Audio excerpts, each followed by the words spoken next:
panicking. Don't panic. No, I am, because I'm going to lose my job. A stitch up. It was a stitch up. Upset. When I lose the small side of games, I'm upset. Because that's the fucking standard. When I don't see a team that wants to play in the Champions League. You want to play in the Champions League? Play to play the Champions League. And the same to you, and everybody. And everybody that comes on the bench to contribute, to help. We work so hard, so hard to be here, and we give it away. The good thing we have 45 minutes. Do you think the best team lost this time? I think so, yeah. Especially for 160 minutes. I'm saying that, and they are saying that because they just told me that. Who did the PSG bench? Yeah. Mikel Arteta. Oh, boss, that game against Bournemouth was crazy. The last-minute goal, we were nuts.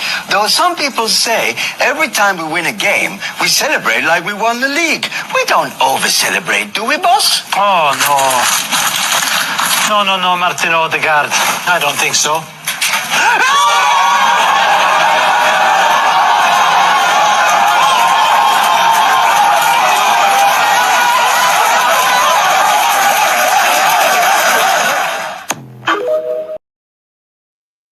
And we're back, familiar. Big up to everyone that's locked in. Make sure you're subscribing to everyone, the whole panel. All the links are in the title. Tops, what are you saying, man? You good? Yeah, I'm good, bro. Thanks for having me back on the channel as well. Big up, obviously, the panel, Normski, Shane. Big up the magnificent chat as well. That's the first time I've seen that intro, man. that intro is fucking funny. I can't lie. Oh my god, that bit at the end had me creasing. But yeah, big up everyone in the building, man, and big up Normski for obviously, sorry, Northside for having me on as well, bro. Big up, man. Big up every single time for giving up your time, man. Big up, bro. Make sure you're subscribing to Tops. The link is in the title. Normski. look at your background. Look at Here's Johnny. That's crazy. Well, you know my mood, brother, at the moment. My background suits my mood at the moment. So at the moment, bro, I'm having a bit of PTSD going into this campaign this season. So listen, we'll see what happens. But big up to Tops, big up to Shane, big up to always Northside, and big up to the chat. We have got a lot to talk about. Yeah. Got a lot to talk about. No, big up, man. Normski TV link is in the title. Make sure you're subscribing as well and supporting the man. Them. Shane, how you doing, bro? You good? Yeah, all good, man. All good. Can't complain. Looking forward to sharing the screen with you three legends and the wonderful chat. And yeah, we got a bit to get into. So yeah, looking forward to it, man. So, thanks for having me on as always. Now, big up. Listen, I ain't spoken to you guys for a little while, so let's get into this Eze news because it's been quoted as the final piece to the puzzle. Apparently we put down £52 million bid. Everyone can talk. One at a time, everyone can go. What are you guys thinking about Eze? £52 million bid.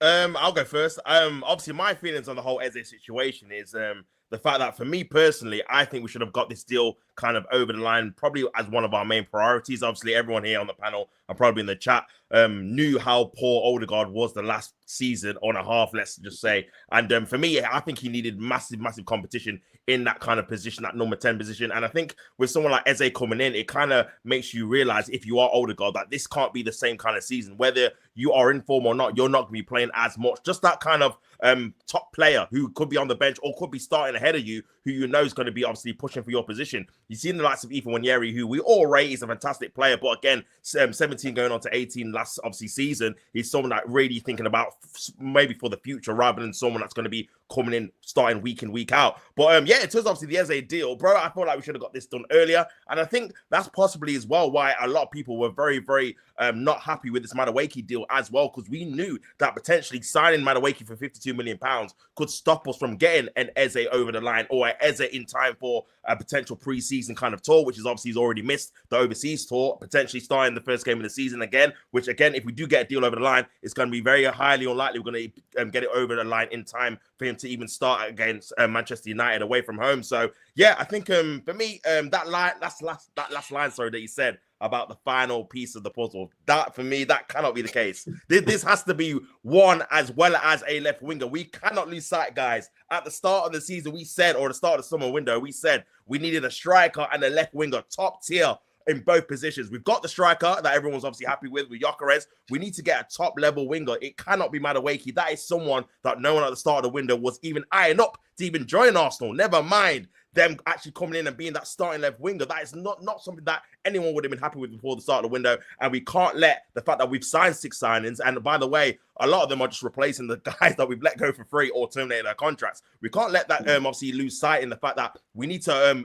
massively upgrade on that left side position. If pre-season is not showing you anything, is the fact that that left-hand side has not improved at all, not in terms of personnel or tactically, man. We're still doing the same things. There's no overlapping for the fullback, whether it's Martinelli or Trossard. And Martinelli and Trossard are very limited in terms of what they can do on the left-hand side, whether it's football IQ with Martinelli or pace and power with Trossard, whoever it may be. I mean, the fact that Reece Nelson looks like the best left winger out of the 3 is very concerning, considering he's obviously deemed not good enough. So for me, bro, Eze, for me, should have already been in through the door. I can understand maybe some signings need to be done earlier than others because they're a bit easier. But for me, he is another crucial part of this kind of team kind of evolving. I just feels like with me, Martin Odegaard, like, even though he's been playing poorly for the last year, it feels like we're kind of evolving past him. Similar feeling that I had with Zinchenko and Jesus, where the team needs a bit more from what you're doing, whether it's tactically from Arteta or obviously Odegaard himself. The fact that he obviously keeps onto the ball for so long, he's always trying to look for Saka, and that's it. There's no kind of versatility in his play. Why is he not going to over to the left-hand side, trying to link up with a Declan Rice or a Martinelli or a Trossard on that kind of side to kind of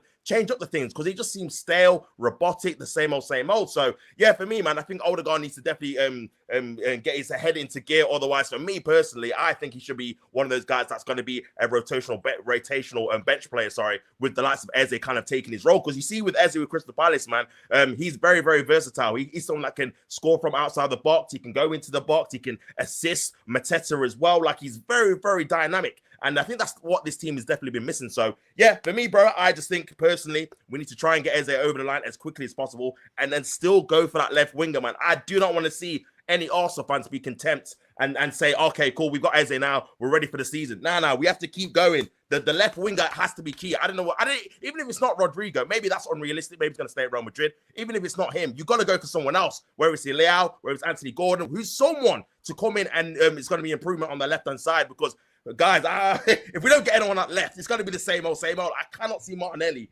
I'm sorry, I can't see Martinelli do the same old thing he's been doing for the last 2 years. I've had enough of it, man. But yeah, that's just my thoughts on the tape, man. But yeah, big up, man. You're not believing that Calafiori is going to unlock him? No? No. Not for me, my guy. Not for me. Sadly, though, I do think Madueke is our left winger next season. I really do think he is our left winger next season. Wouldn't have spent that much on him. The fact that we got him so quick and the fact that those quotes were leaked that Arteta has always seen him as a left winger. He thinks he can make him a left winger. Played 7 games there last season, 0 goals, 0 assists. You know, this sort of thing of the missing piece.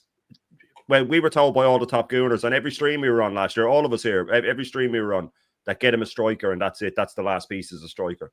Then we get a striker and then it's get Eze, he's the last piece. Get Eze and he's the last piece. Well, as soon as we get Eze in, they'll say get Rodrigo, he's the last piece. They will always have a last piece lined up to protect this manager. That's what I call it. I call them that they child-proof everything. You know, when these modern day parents go overboard and everything's just, it looks like a fun house where everything's just padded so the kids can't bang their head. And so that's what these fans do for him. They child-proof everything so he can never be wrong. There's always protection there for him. Always protection there for this manager. And the thing is with Eze, if we get him, he'll probably play him out the left wing as well. You know what I mean? Because you talk to these guys, but you have to look at it with our head from what we know from this manager. And I don't know if there's anyone in the chat, but is there anyone that sees a world where he drops Odegaard for any reason bar injury? I don't see it. I don't see him ever dropping him. Not because it's literally just because he'd have to admit he was wrong. If he drops him, it's not like dropping anyone else. If he drops him, then he was definitely wrong about it because he made him captain. So he gave him that responsibility, which tells the world that this is my guy. This is the guy I'm going to get the best out of. He got very defensive about him last season when someone questioned him. This is a manager that does things that we all know he does them out of stubbornness. He does them out of arrogance and things like that. You know, would any of us be shocked if Kai Havertz starts on the first game of the season? No, we wouldn't, because we know what this guy is like. See, this is the problem. We can all talk about what we should do. Get this player, it'd be great. He'll be able to link up with Gyökeres. But then we also just have to put on, you know, we have to realize who we're talking about and go, well, we know it's not going to happen though. You know what I mean? Like, so we can say, oh, we want Ethan to get a load of minutes in the 10. but we know it's never going to happen. We know it's never going to happen. He's covered for the wing. That's it. That'll be his. He'll get microwave minutes coming in for Saka, and that's only when Madueke can't shift out there. So he's looking at Madueke out the left. Havertz up front, I think, would be his dream, but he will have to play Gyökeres at overtime, or else I'm sure Berta will have words with him. But look, if we get Eze, this is the thing as well. You know, we could get Eze and play him in the 10, right? Which we could all see. But I've had people say to me, "Oh, yeah, well, Madueke's a good signing because he's a risk taker, right? He's a risk taker. And we don't have any risk takers." Yeah, but we did. You know, Martinelli used to be a risk taker. Saka used to be a risk taker. Odegaard even used to be a risk taker. They're just not allowed to do it. So if you can sign all the players in the world and all the most creative players, you could sign Pedri. But when this guy's making them track back 80% of the game and saying, you could hear him in the Spurs, in that Spurs preseason game, you could hear Arteta over the microphones shouting at Odegaard, play the safe pass. You could hear him saying, play the safe pass. And that's pretty much just an analogy of his whole reign in charge of this team. There was players there that used to be creative. You look at Wanyeri, the last few games of the season when he was getting a few minutes again. I always refer to the game against Brentford when he took it down and shifted inside and I thought, right, he's going to hit it. Like he always does, like he did against City, like he did in Europe, and he stopped and laid it backwards. And I was like, he's already gotten to you. This manager has already gotten to you. He's already blunted your edges. So maybe it's just the fact that I can't get excited for any signings under this guy because I know what to do to them. I just want signings now, like Eze, like Gyökeres, that when a new manager comes in, that he can go, right, now Eze's in the 10, now Gyökeres, you're going to be the main striker, I'm going to build a team around you, and now things will take off. So I want players that this guy doesn't want, and I don't think Eze is someone he wants, by the way. I really don't, because it'll put pressure on him to drop Odegaard, and he just doesn't need that headache. He doesn't need that headache, because the only player I think that he will sub on for Odegaard, which we know Odegaard gets subbed off just about every game. You get the most hooked captain in our history, but it'll be Havertz. He'll be bringing Havertz on in the 10. Like that's he's going, well, I can squeeze him in there. I need to squeeze him in somewhere. So yeah, look, Eze would be. I highly rate Eze. When I was asked before the summer who would be your dream signings, it was Cunha was one, Eze was one, Gyökeres was one. So you know, if we get two of them, then we're laughing. And also, the bonus is it's two players that this guy won't have a clue how to use, which will only lead to his downfall quicker. So you know that's how down I am as an Arsenal fan at the moment, and I'm trying to figure out ways that the club can survive in a good position and still get rid of this manager. You know what I mean? And it's not a nice place to be in, but here we are. I hear it, man. I hear it. Normski, how you feeling about it? I'm a ball carrier. Get him in the team, man. Get him in the team. No, guys, I am a ball carrier. Don't worry about Madueke. I can carry the ball like Madueke quite easy. Look.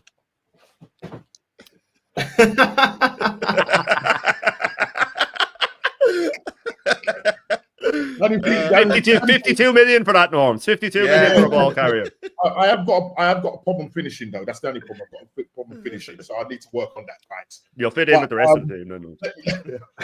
I had to figure that one out. I had to go in my son's room and get the ball. So you know, what I mean, that's all over now. Yeah, I have to pay a lot of money for that. But listen, guys, Northside, you said that Eze is the last bit of the puzzle, and I know Top said no, he ain't. He ain't the last bit of the puzzle. There's too much to be done in terms of that left side. That left side right now is giving me PTSD. It's giving me absolute PTSD, and I'm going to sort of talk about that left side, and I'm going to bring Skelly into it as well. He's a good player, but he's not a left back. Let's get that straight. He's not a left back. I need to catch my breath back, boy. I'm out of breath. We're walking back with that ball, bro. But listen, let me just sort of kind of go back now. We know that Arteta wants Madueke to play in that left side position as that left winger. And to top it up, Aiters have been, talking with Madueke's personal coach. So he's going to give them the endorsement. So according to him, Arsenal fans won't be disappointed. Noddy Madueke, personal coach, says winger believes he can become one of the world's best. Not only that, he believes that he's a starter.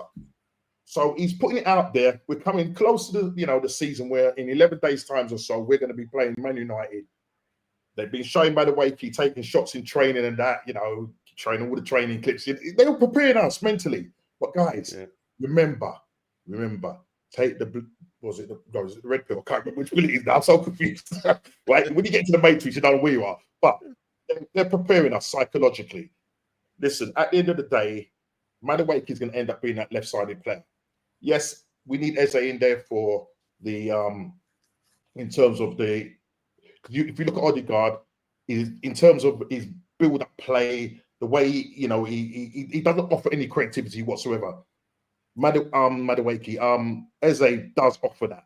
He offers creativity in that 10. I don't want to see him. We keep hearing people saying, "Oh, if we bring him in, he can play out on that left-hand side. He's going to be wasted playing out on that left-hand side. He's a creative midfielder, either playing in that left 8 or playing in that 10. Now, the problem is you've got two players in Havertz and Odegaard that are undroppable. And they are the problem right now that we have to deal with. These players will cause Mr. Arteta to fall on his sword. And yet again, we're going to go into the season. Nothing has changed. Top said it. We've been watching all the preseason games. We was waiting with bated breath to see my guy, Gokres, come on, only to give him microwave minutes. We need this man to come on and have oven minutes, mate, so that he can go and cook. Only problem is Arteta ain't going to change his tactics for him.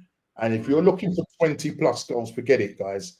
Because the way we're playing, you saw when he come on, he had two touches of the ball, and to the point where people were memeing him and putting on like DMs and boots on him, like Timberland boots on him. So really, he's getting memed. Do you know what I mean? Because of Arteta's tactics, and Arteta needs to change his tactics. The left-hand side is a problem. Martinelli is a problem. Head down, not being coached to just lift his head. He can't go past players. Trossard is 31. We're turning down offers for him, right? Is he going to stay? We don't know. Is Martinelli going to stay? If Martinelli goes, there's a chance that we could get Eze. The only other problem we've got is that now Spurs have lost Maddison, right? So we've got to worry about that because now they're going to be looking for a player. That money that they could have spent on Gibbs White, they could now go and buy Eze. Okay, 52 million, because now I believe that the what's the name things now, the clause is now expired now. So it's a case of, well, is it a good idea to let it go? I don't know. But we should have really sorted him out much earlier than what we're doing it now. We should have got in the top players like Eze. Obviously, we got Gokres eventually over the line, but we should have got those players in first, then the likes of Madueke, but get a winger first. But we know Madueke is going to be that left side of it. Let's not be fools here now. We know that's what he wants. Arteta wants that. And you don't go and pay £52 million for a guy to be sitting on the bench.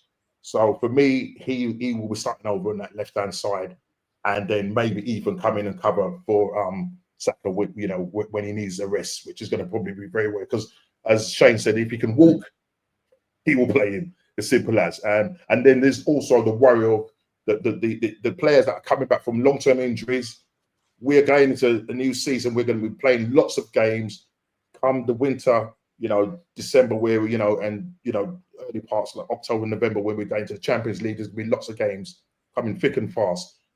As our players going to be able to stand up to that? I don't really think so. I think they're going to drop like flies. And have we got the cover, the quality cover to cover them? Not really, because when you look at who we brought in terms of Norgard, Madueke, Zubimendi is a good player. Do you know what I mean? But it just looks weak. As I said, our midfield looks weak. It feels weak.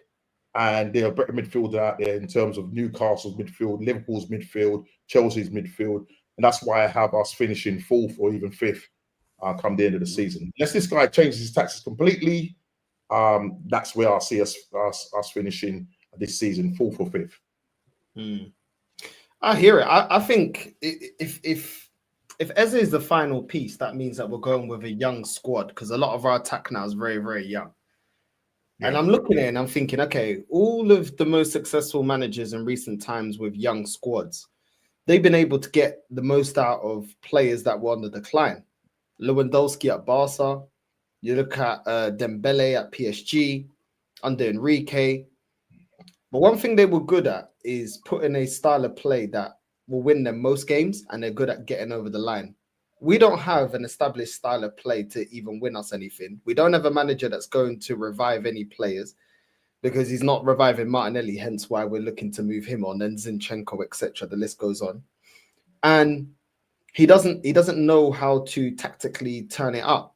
Like, I think in the Champions League, one of the best games last season was Inter versus Barca. and the way that both managers change their tactics and the way that both managers try to outdo each other. We don't have a manager that is capable of doing that. First of all, plan A. If plan A goes to shit, then he ain't got a plan B. He doesn't know how to utilize players at the right time. He doesn't have good in-game management. I don't see where we're going to thrive with a youth project. I mean, we already started a youth project. This is the second youth project under this manager. Let's just be honest about it. This is the second wave of youth project. And I just don't see where this manager is what he's going to do with the youth project, because he don't know where to play them. He doesn't know how to develop most of them. And a lot of the times he doesn't know how to change it up or tactically get ahead against other managers. So I don't really see it happening. I don't see it working out with another youth project. We are going to have some of these youngsters not perform in certain weeks. It's inevitable with young players as they're still learning their trade, even though they've got a lot of talent. And I just look at it thinking,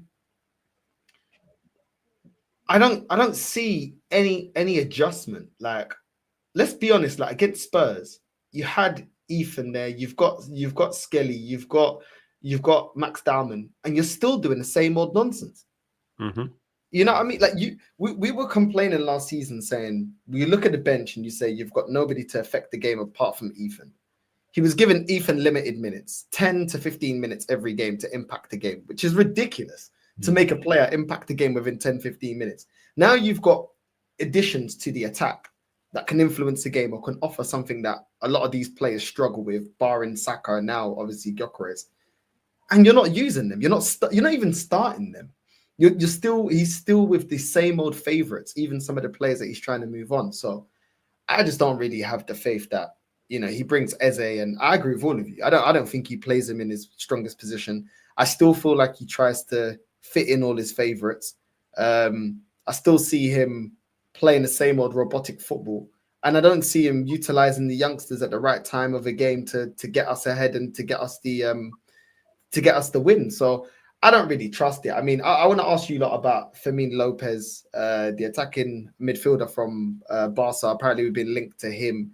What's you guys' thoughts on that? Because for me, a good player, but I don't see it happening anyway. But what do you guys think of Fermin Lopez? Yeah, I'd say, a good player. Obviously, a position where, again, we obviously need strengthening because, again, relying on Odegaard in that creative space is definitely not been working out for the last year or so because, again, he's been very, very poor.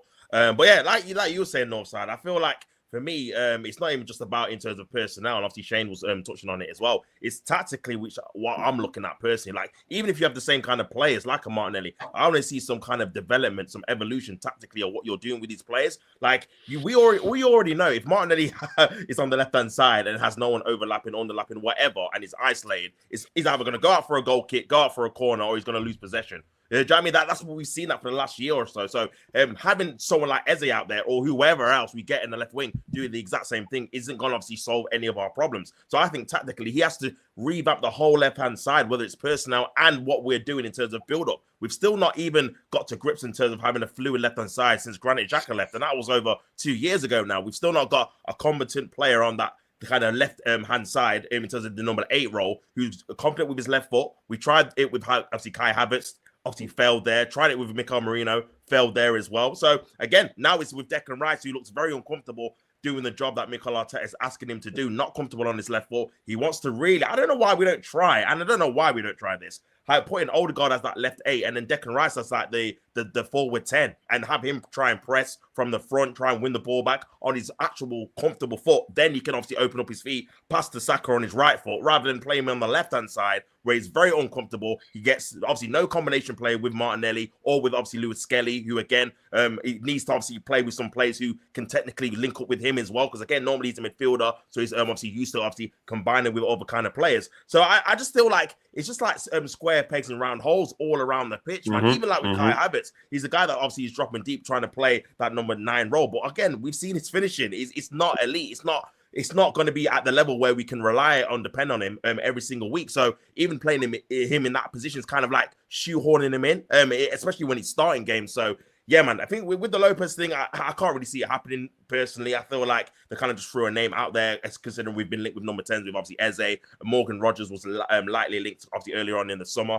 But yeah, for me, I just hope For me, Eze's right there. That's the kind of guy we need. He's played for the club before. He obviously apparently wants to come to us, or so I've heard, or he wanted to come back to the club. The money is reasonable considering we've just spent 52 on Madueke. I just don't understand the hold up. Maybe it is Fabio Vieira. We have to move him on, or the likes of Zinchenko, all these other guys we've got to move on. But if that was the case, why did you buy Madueke in the first place? This is why it comes back to the same old point. So yeah, for me, bro, I think it's crucial we get a number 10 in. And the sooner the better, really, because like Shane was saying, it is hard to get behind the manager because in terms of because you know what he's going to do. You know he's got his favourites. Havertz is going to start Old Trafford. Odegaard is going to probably start in the game as well. Martinelli's probably going to start on the left, and you're going to see the same old thing. So it's up to Arteta, if I'm being honest, to change our opinion of him in terms of you got to show you can do something different. Obviously, he's changed his tactics before, from the 20 in a bad way to be fair, from the 2022-2023 season to obviously the season afterwards, where again we were very, very fluid, and obviously we're attacking. The football we're playing was breathtaking, and then the next season after that Man City game, it just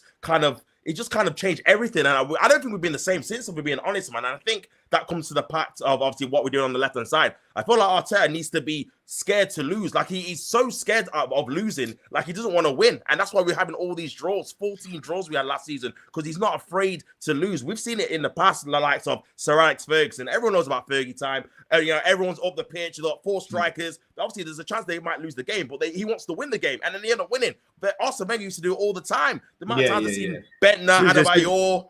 Go on, Shane. Yeah, no, sorry, no, I was just want to touch on the point that you made, like about, I think that the players that he has now are too far gone for him to change tactics. I think they're too ruined by what he's done to them. They've all been, as Bew says, they've all been turned into sports. He's blunted them so far, but I think they're so far gone and he just has a squad of wooden midfielders. We just have a squad of wooden midfielders. There's nobody that you'd lay your hand. Ethan would be the one. Like if I came in as manager tomorrow, the first thing I'd do is call him in the office and say, every time you're fit, you're starting. If you're in form, you're starting in the 10. I'm going to build a team around you because you're the only creative player we have. And he has the potential to be an absolute baller. But the thing is with this manager, we know the tactics he's going to play. We know that it's going to be, like you said, it'll be Martinelli out the left, or Madueke over time will be out the left, and it'll be Gyökeres up front, and he'll be making runs, never being found. Odegaard will be taking too many touches. And if we're talking about, like, your man Fermin Lopez is a top player, and he's a massive upgrade in Odegaard. But if we're sitting here saying, if we get Eze, we can all see him not getting in ahead of Odegaard, there's no way Fermin Lopez is getting in ahead of Odegaard. So, because we have these players that, like, when me and Views used to do pre-match streams before coming up to the end of last season, we'd name the team that he should pick, but then we'd name the team that we know he's going to pick. You know what I mean? So and if we got it right every single time, down to the last player. So the opposition managers know it as well. So I just see that all of the players that we have that were half decent last season, they're all just tailing off for me.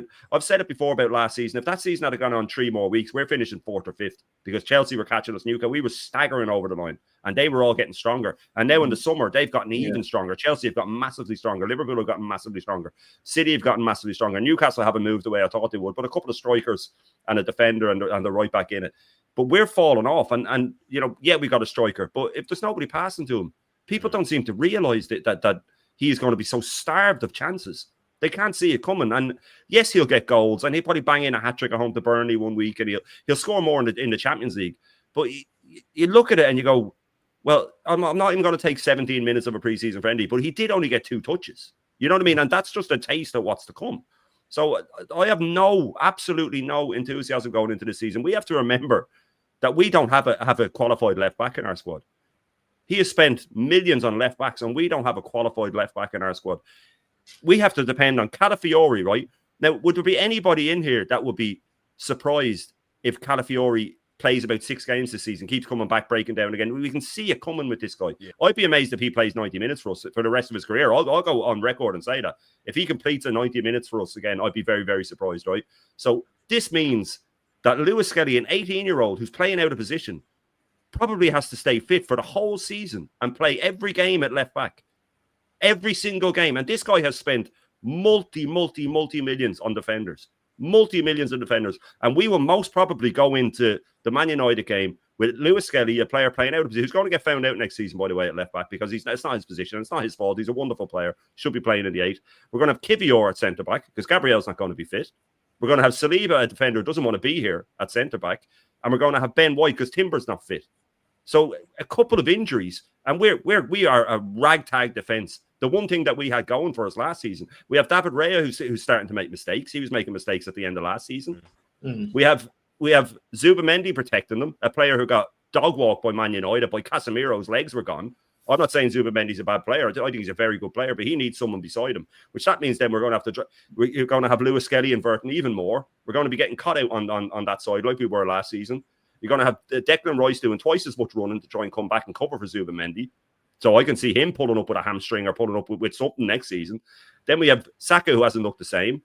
We have Havertz, who's an absolute donkey. So what if Gyökeres picks up an injury in the first game? People seem to think that everything's fixed. It's so far from fixed. We're worse off than we were last season, and we were terrible last season. If every other team in the Premier League hadn't fallen off, we could have finished sixth easily. Oh, but we only lost 4. Yeah, well, loads of those draws would have been losses because everybody else was playing shit, mate. You know what I mean? We are in so much more trouble than people think. And you have people out there, Christians and stuff, saying we're going to win the league. I don't know what planet they're living on. The same guy that said Liverpool are going to finish 4th, by the way. So I mean, you can take that as far as you want to go. That's the type of opinion we're dealing with here. Liverpool are going to finish 4th because Salah's gotten 3 months older, so his legs are gone, right? So we're going into a season with a manager who I feel has lost the dressing room, right? And if we had any players with spines, the dressing room would have turned by now. But he was clever enough to surround himself by wimps who won't stand up to him. But it's only a matter of time. There's Gyökeres and stuff coming in now that will stand up to him. The defense is hanging by a thread. And if we have 7 players, we got rid of one of them, we ripped up his contract. So it was 8 that have had major surgeries in the last year. So we have 7. The odds of all 7 of them having an injury-free season are basically impossible. It's basically impossible for all of them to have an injury-free season. So you can say about half of them will have injuries throughout the season, little niggly injuries and stuff like that. And this isn't me being negative. This is just me pointing out facts. This is how football works. You can't have all these players coming back from major injuries and expect them all to stay fit. A couple of injuries down, and we're starting with Norgard and in holding midfield and Kivior at centre-back and Calafiori at left-back. You know what I mean? And this is the situation we're in, with a terrible manager, I might add. Now, I went off on a bit on one there, but I'm so tired of people painting it up that you sign a striker and every problem that I've just mentioned goes away. That's the way they think. You sign a striker, everything that I just mentioned goes away. It all goes away because you signed a striker. And this is childish mentality, and it's why this manager stayed in a job. Well, back the last top striker we had was Aubameyang, and everyone said it was a toxic squad that needed to get rebuilt. So having a striker doesn't win everything. I mean, we've got an FA Cup, but yeah. You know what I mean? Let's see if he can win another FA Cup now that he's got a proper striker again in Gyökeres. But you mentioned Kivior there, and we rejected 27 million from Porto for Kivior. We bought him for about 25 million plus add-ons. I don't understand. Like, this is one of the few players that we're able to get our money back. Fabio Vieira, we're unable to get our money back. I think we're getting about 20 to 22 million around that mark for him. So we're making a loss. We ripped up Tomiyasu's contract. And then the one player that we can actually win our money back that we can already see isn't good enough, we're not getting rid of. It just doesn't make sense to me. And then we're in for this Jeremy guy. We've got Mascara. It's like, how great is he? 12th with Valencia last season. Another young defender. Is he really good enough? You know what I mean? The fact that we're skeptical about the defenders this manager's bringing in is because you bought in Ben White for centre-back. You're lucky you worked out as right-back. He was lucky because you bought him in as a centre-back. You bought in Kivior as a centre-back. He played better as a left-back 2 seasons ago and went on the run after beating Liverpool. So that didn't work out. You bought Zinchenko as a left-back. That ain't worked out.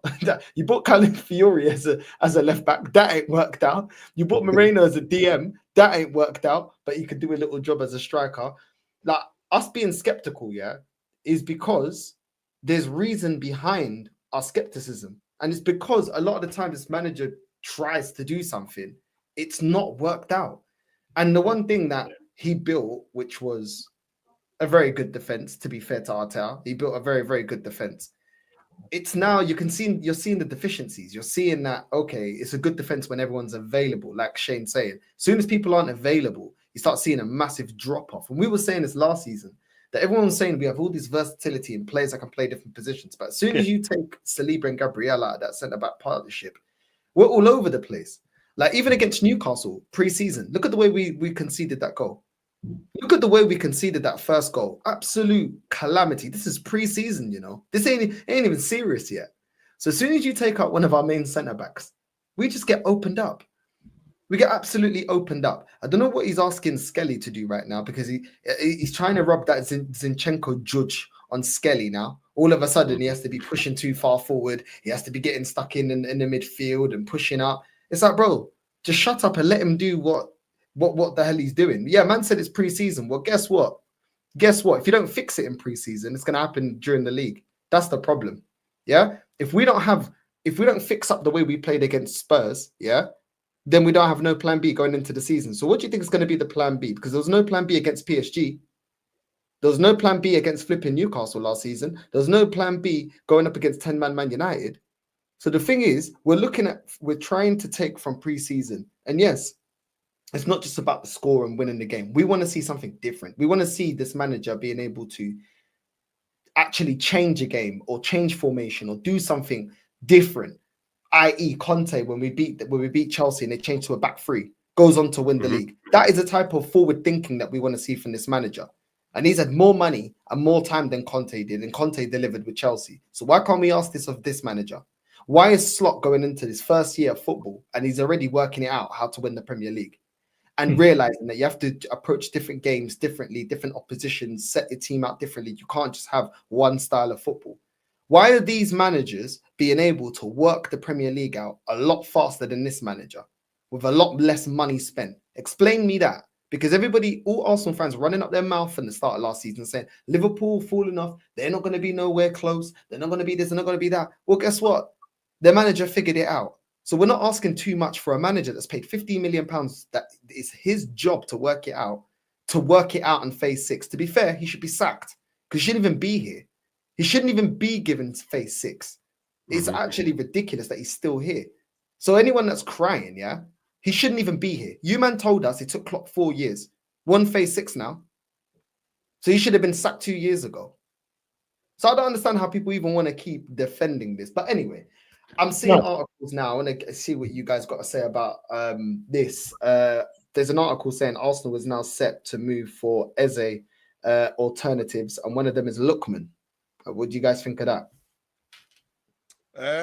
For me, Lookman would be a player that I would obviously get on top of Eze. I wouldn't say this would be either or, in my opinion. Like I said at the start, obviously, the show and whatnot, I think we need to get 2 more attackers in minimum. And obviously, what Normski was said, and obviously what Shane said as well as what yourself on the side, potentially another out-and-out left back. That whole left-hand side for me needs revamping. Like people were saying, obviously on the panel, like Lewis Skelly is definitely not a left back. He's someone that really is going to be, in my opinion, should be used in that kind of left 8 midfield position. So yeah, for me, Lookman, I rate him as a player. I think he's been good. I think obviously he had his time in the Premier League where he wasn't obviously utilized as much as he has been at Atlanta, where he's played in Serie A, scored a lot of goals over there as well. Scored obviously hat-trick in the Europa League final too when they won 3-0 against Bayer Leverkusen. So yeah, for me, man, I rate the player. I think again, he's a player that we probably should be going after right now, because I've seen Inter Milan obviously trying to get 40 million euros for the player, which is very, very cheap considering what we paid for Madueke. And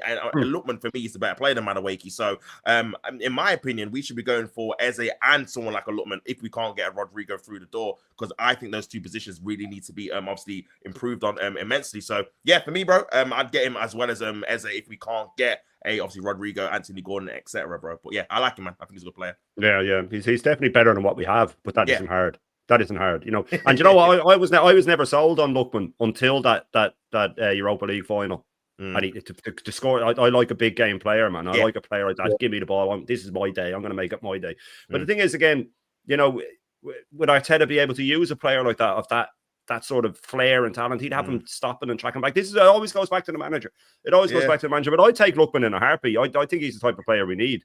But you know, I just think, you know, that we're sitting here saying, This manager's being handed 6 new players, and we're saying we need minimum 2 more. After all this time and all this money, how can he be sitting here in a situation where he needs 8 new players just to bring the squad up to scratch?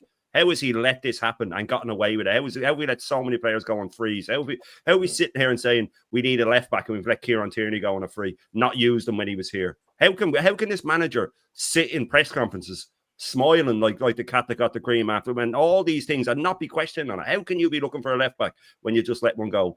You know what I mean? How can you be looking for holding midfielders when you're letting them go? How can you be? He gets away with murder. This guy gets away with murder. I've never seen the likes of it. I've never seen the likes of it. And I talked to DJB about this when I first started doing the channel, and I was backstage for the first time. And I said to him, "Have you ever seen in your lifetime a manager this protected?" And he said, "No, never seen it. Never witnessed it before." Yeah, I don't understand how he was asked after 6 signings in a press conference. Yeah, we need more players, and he was smiling as he said, "Are you not mortified that you need more players? Are you not embarrassed that you've let it get to this? How has this happened?" And let's remember, by the way, people always talk about the close to £1 billion that he's been given, which he has, and many years to build this team. He is being handed a golden generation of youngsters as well, like hundreds of millions worth of youngsters in Lewis Skelly, Nwaneri, Saka, Smith Rowe. You know, there's players that have come. Not many managers get that amount of top young talent through the door in such a short space of time. The last time Arsenal had that was in the late 70s, early 80s when we got David O'Leary and stuff came through, and then David Rocastle and Merson and stuff later. That was the last golden generation we've had. And he hasn't done anything with any of them. He's playing Lewis Skelly out of position. Nwaneri's not getting enough football. And I am firmly of the belief that if we had had a Wenger or a Hansi Flick or a manager or Eddie Howe that gets the best out of players for the last 6 years, Saka's numbers would be through the roof. They would be through the roof. They'd be a lot higher than they are now. He'd be a much higher rated player. So this guy is a killer of talent. He's also got no talent ID. You know, Northside was just naming off earlier the players he signed that just haven't worked out in defence, and it's basically all of them. And let's remember, though, as well, when he got lucky with Ben White, he didn't want to keep Saliba. He didn't want to keep him. He gave Ben White his number. He sent him out on loan again. It's only because he was so good at Marseille that he had to bring him. He gave Ben White Saliba's number. True. This guy has no idea of what talent is. He was forced to bring Saliba back. And then he forced Ben White to play out the right. Why doesn't Ben White have to invert when he's playing right back? Why is Kieran Tierney let go because he doesn't invert? I'll tell you why. Because he signed Ben White and he didn't sign Kieran Tierney. If he had signed Kieran Tierney, he'd put Timber out the right and let him invert, and he'd let Tierney overlap. So he makes decisions based on his own arrogance all the time, and that never works. It never works. But look, you know, I'd take Lookman in a heartbeat. Again, it'd be a player that I'd want here when this manager's gone, that a new manager comes in and goes, right, here we go. But what's the point of Matt Wakey then if we get him? You need a squad. I get all that. You do need a squad, but you don't sign 2 or 3 new players to sit on the bench. I mean, surely after us being terrible last season, the whole point of signing new players is that they're coming in to make us better. You know what I mean? And I just don't see that, apart from Gyökeres, the players that make us better. And if we were terrible last season and only one player is better than what we had, I don't see how we're meant to get excited for the season. It doesn't make any sense to me. Yeah, I don't know, man. There's someone in the chat. He's saying Arteta wins us the league next season. Based on what? I don't understand what this blind faith is. Blind faith, man. I don't get it. Like, I honestly don't get it. Like, where is this coming from? Like, based on what? Give me an actual. Give me something like factual, not just blind faith. Give me something factual to prove why this manager is going to win us something, because I don't see what he's doing any different. Like, just like Shane said, yeah. When we look at and Tops, I'll let you have your say as well. We start this transfer window and we're going for defensive players. We start again adding additions to our back line as if we haven't bought enough players to our back line. The transfer window before, we get Calafiori and we get Moreno. We go into this window, we first address getting Norgards and Keppers and Zubamendi. Then we start trying to get attacking players. It's like, bro, why is every window we have to get a defender? I genuinely don't understand it. Now that we need to go and get an attacker, not just an attacking midfielder, an attacking midfielder that starts for us. We're now dragging our feet. For me, yeah, I would play Ethan as number 1. Our number 1, number 10, yeah.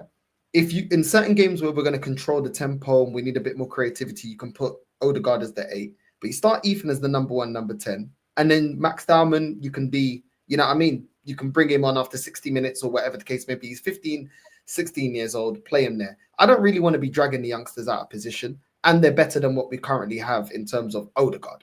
So I would play both of them as our number 10s if we only have the money to go get one more player in and then go get us the left winger.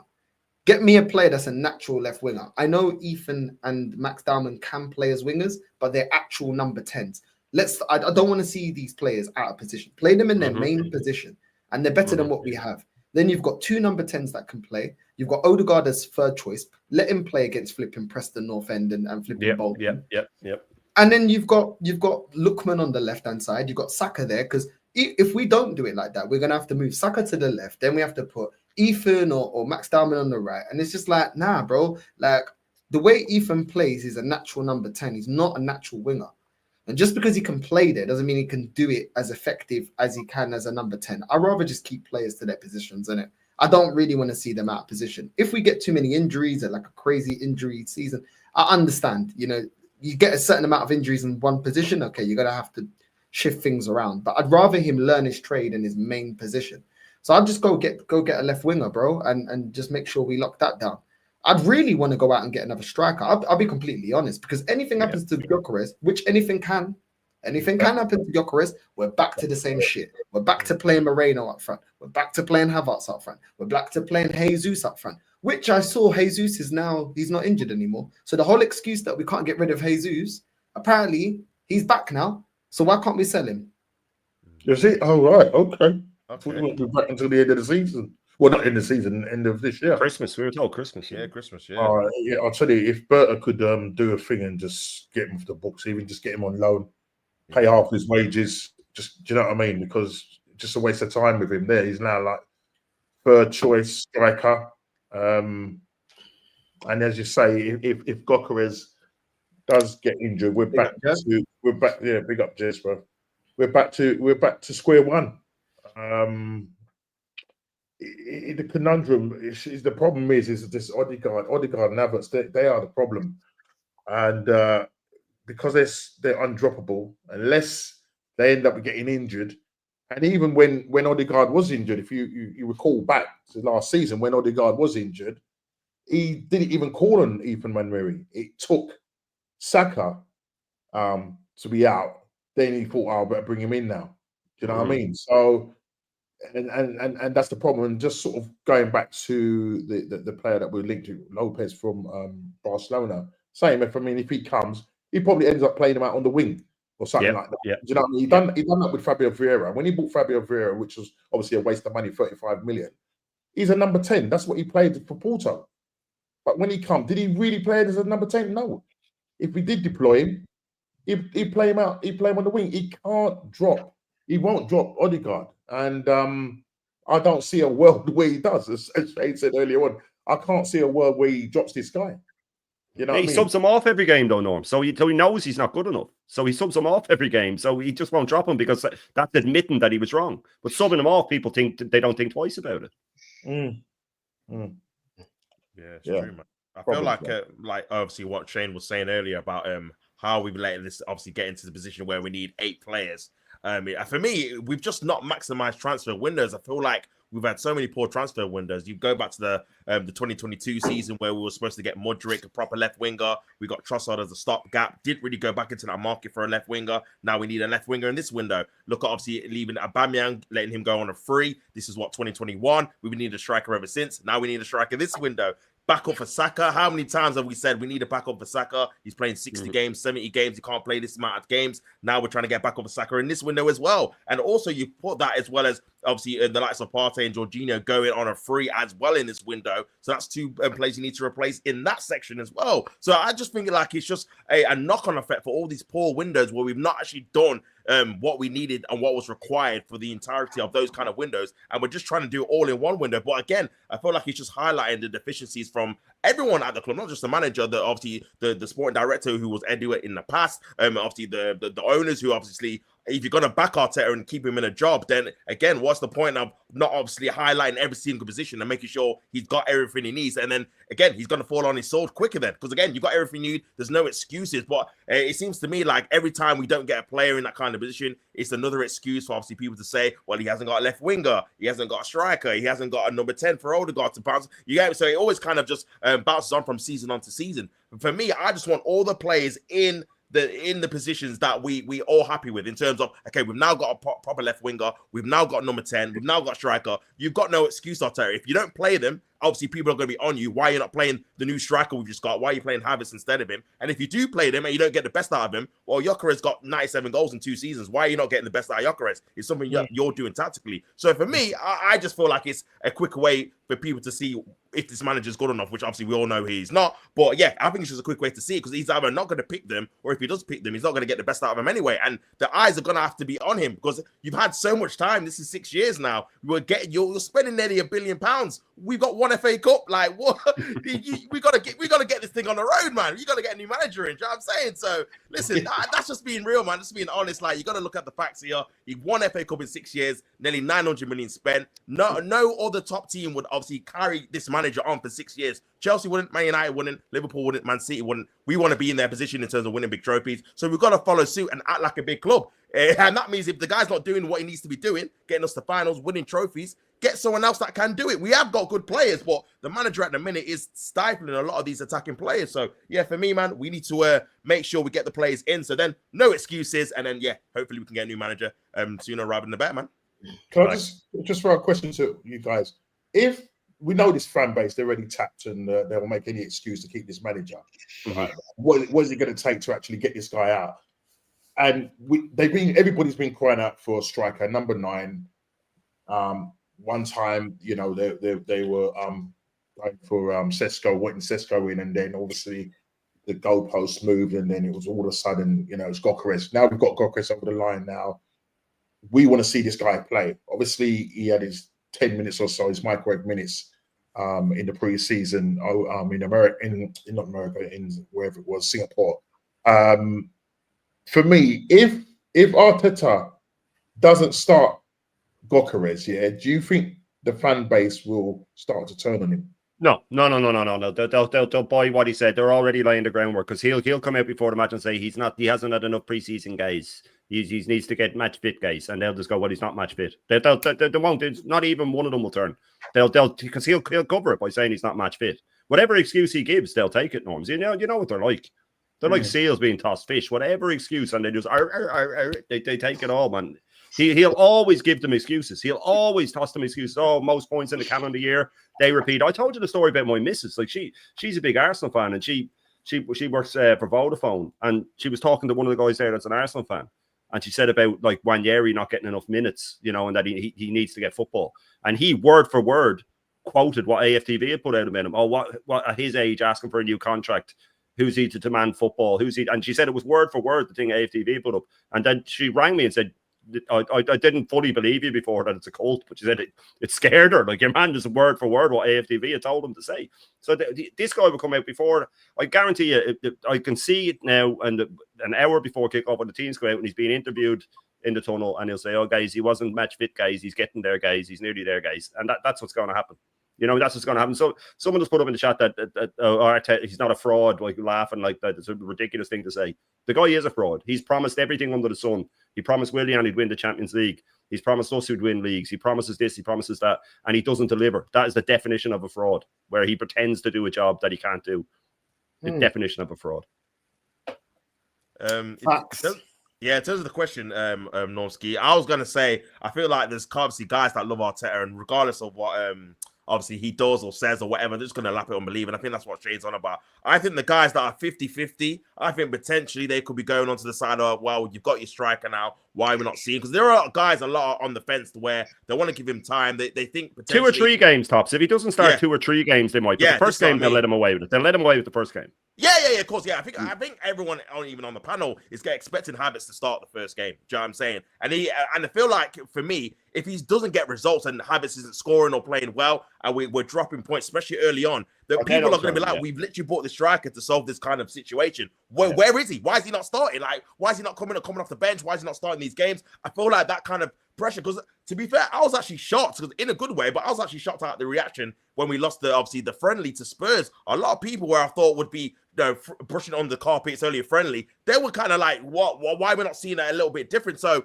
I feel like in the fan base, it is bubbling a little bit, man. The pressure of not winning trophies. And this is what happens, man, when you go year after year after year, coming close, but not getting to the finishing line. I think it does bubble up for people that are kind of backing the manager. I think slowly over time, you kind of end up turning and to the point where they're like, you know what, we kind of need someone else now, because what else does he need? Like, he's got time, he's got money, he's got the players. Like, so it's him. That's the issue. It's him. So yeah, man. But we'll see. Tom Canton said he has however long it takes. When he was asked how long can the process take, he said however long it takes. However long it takes. We can't win with these guys. What do you mean? Crazy. Bro, these men should be his lawyer, man. I'm telling you, bro. Should be his lawyer. I'm telling you. Big up, Jez, man. I know you're still on holiday. I hope you're all good. It's gone a bit quiet, Jez. It's gone a bit quiet. The Eze bid 52 million. Apparently, we're already looking at alternatives to Eze. Players like Lookman. We're looking at some young centre back from France, Jeremy something. And what do you make of the way our transfer window now is just kind of dying down after the Gyökeres announcement?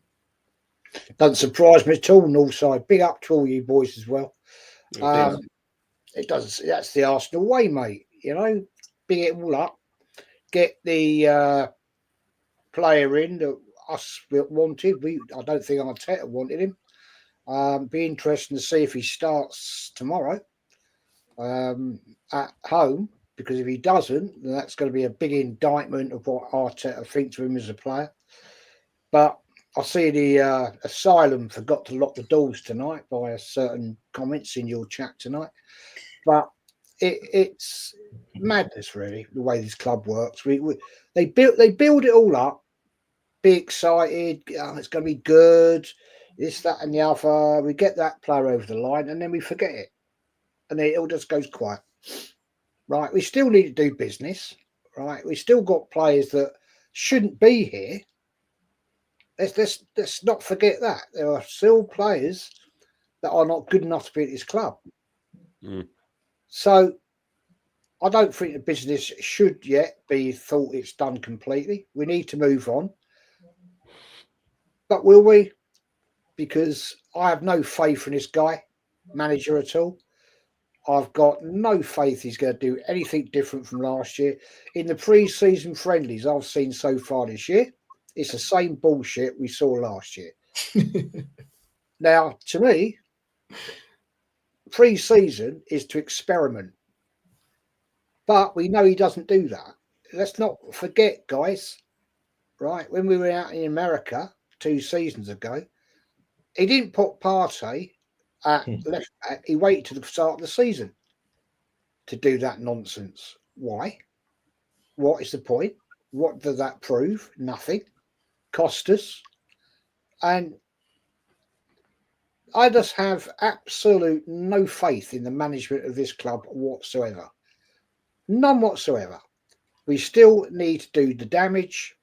Teams out there, Liverpool, still looking at Isaac.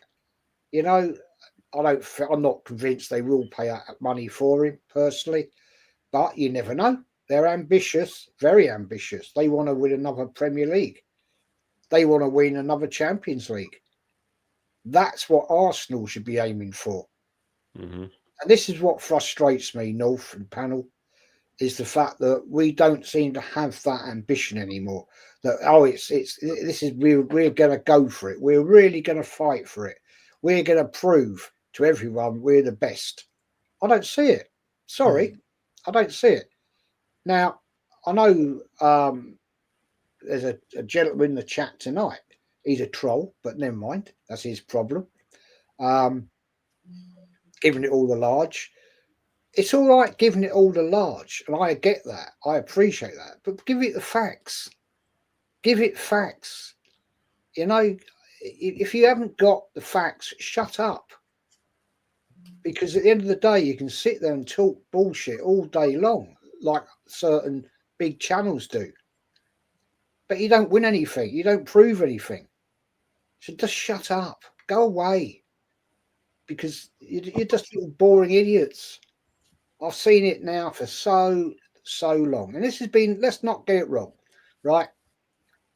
Some of you boys here, the elder statement, right? Shane, Nautsky, we've seen it for so long. I mean, this has been going on since the 70s.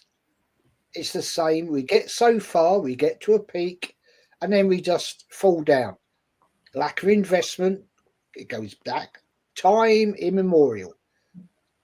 And this is not right for a club of our stature. And I don't think this transfer window should be classified as finished yet, because we still have business to do. If we're serious, just go and deal the deal with Eze. Just go and do it.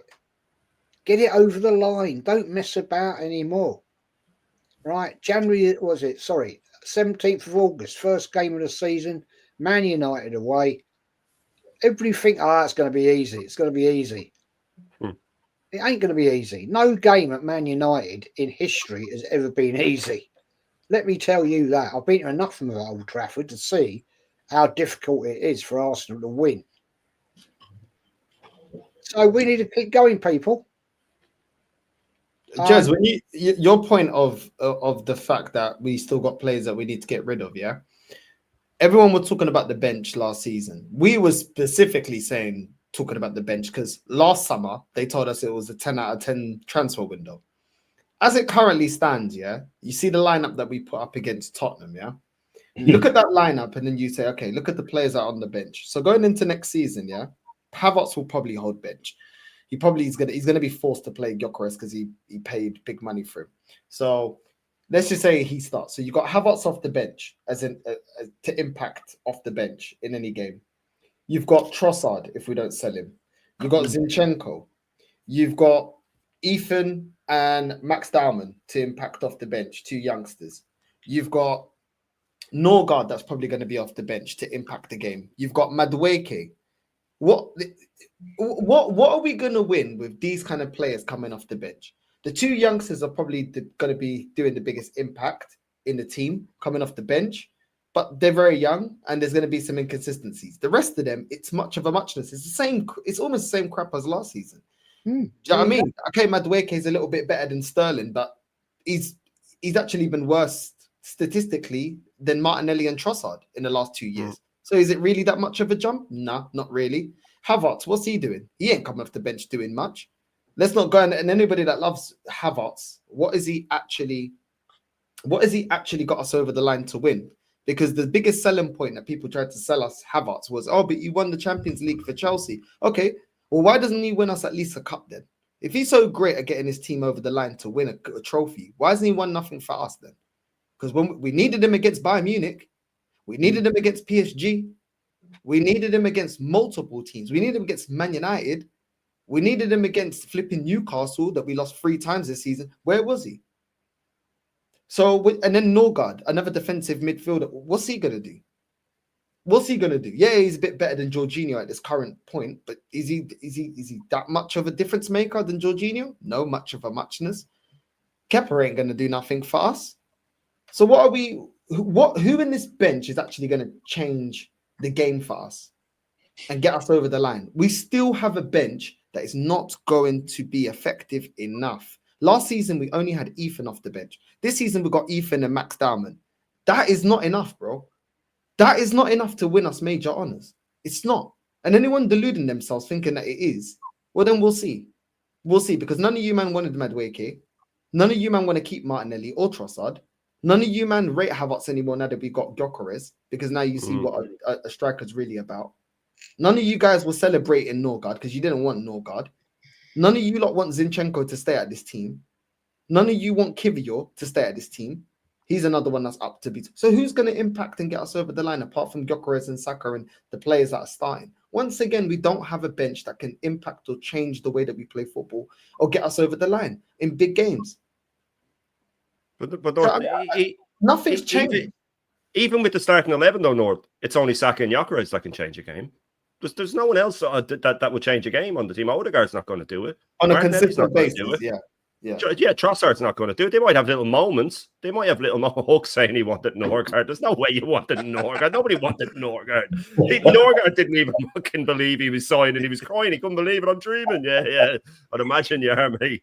But look, that bench, you take a couple of injuries, and that bench you mentioned is starting. You take a couple of injuries, and we're going to get injuries, a lot of injuries next season, a couple of suspensions, and that bench is starting. That's why I think we're outside the top 4. I just think that you look at that squad, you look at that midfield that he spent 414 million on, and there's nobody that progresses the ball. I love all those terms, by the way, progressing the ball and all that sort of stuff. But there's nobody that opens the defense up in that. That's the most cardboard midfield you're going to see: Norgard, Rice, and Odegaard. Odegaard's fallen off a cliff. Rice is playing out of position. and Zubimendi is his first year in England. Now they all these guys love the Prem proven thing as well. Well, he's not Prem proven if that's what it takes. And he's going to make mistakes early on, Zubimendi. I think he's a very good player, by the way. I think Zubimendi is a very, very good player. When he has someone beside him, he is. Someone to do the running for him, someone to protect him and give him space on the ball, almost like a blocker in American football, that sort of thing, to do the hard work for him. But, he's going to get found out very early on, and the pressure is going to be immense on him. Because if you remember when Rodri came to City, he was considered the best defensive midfielder in the world right now.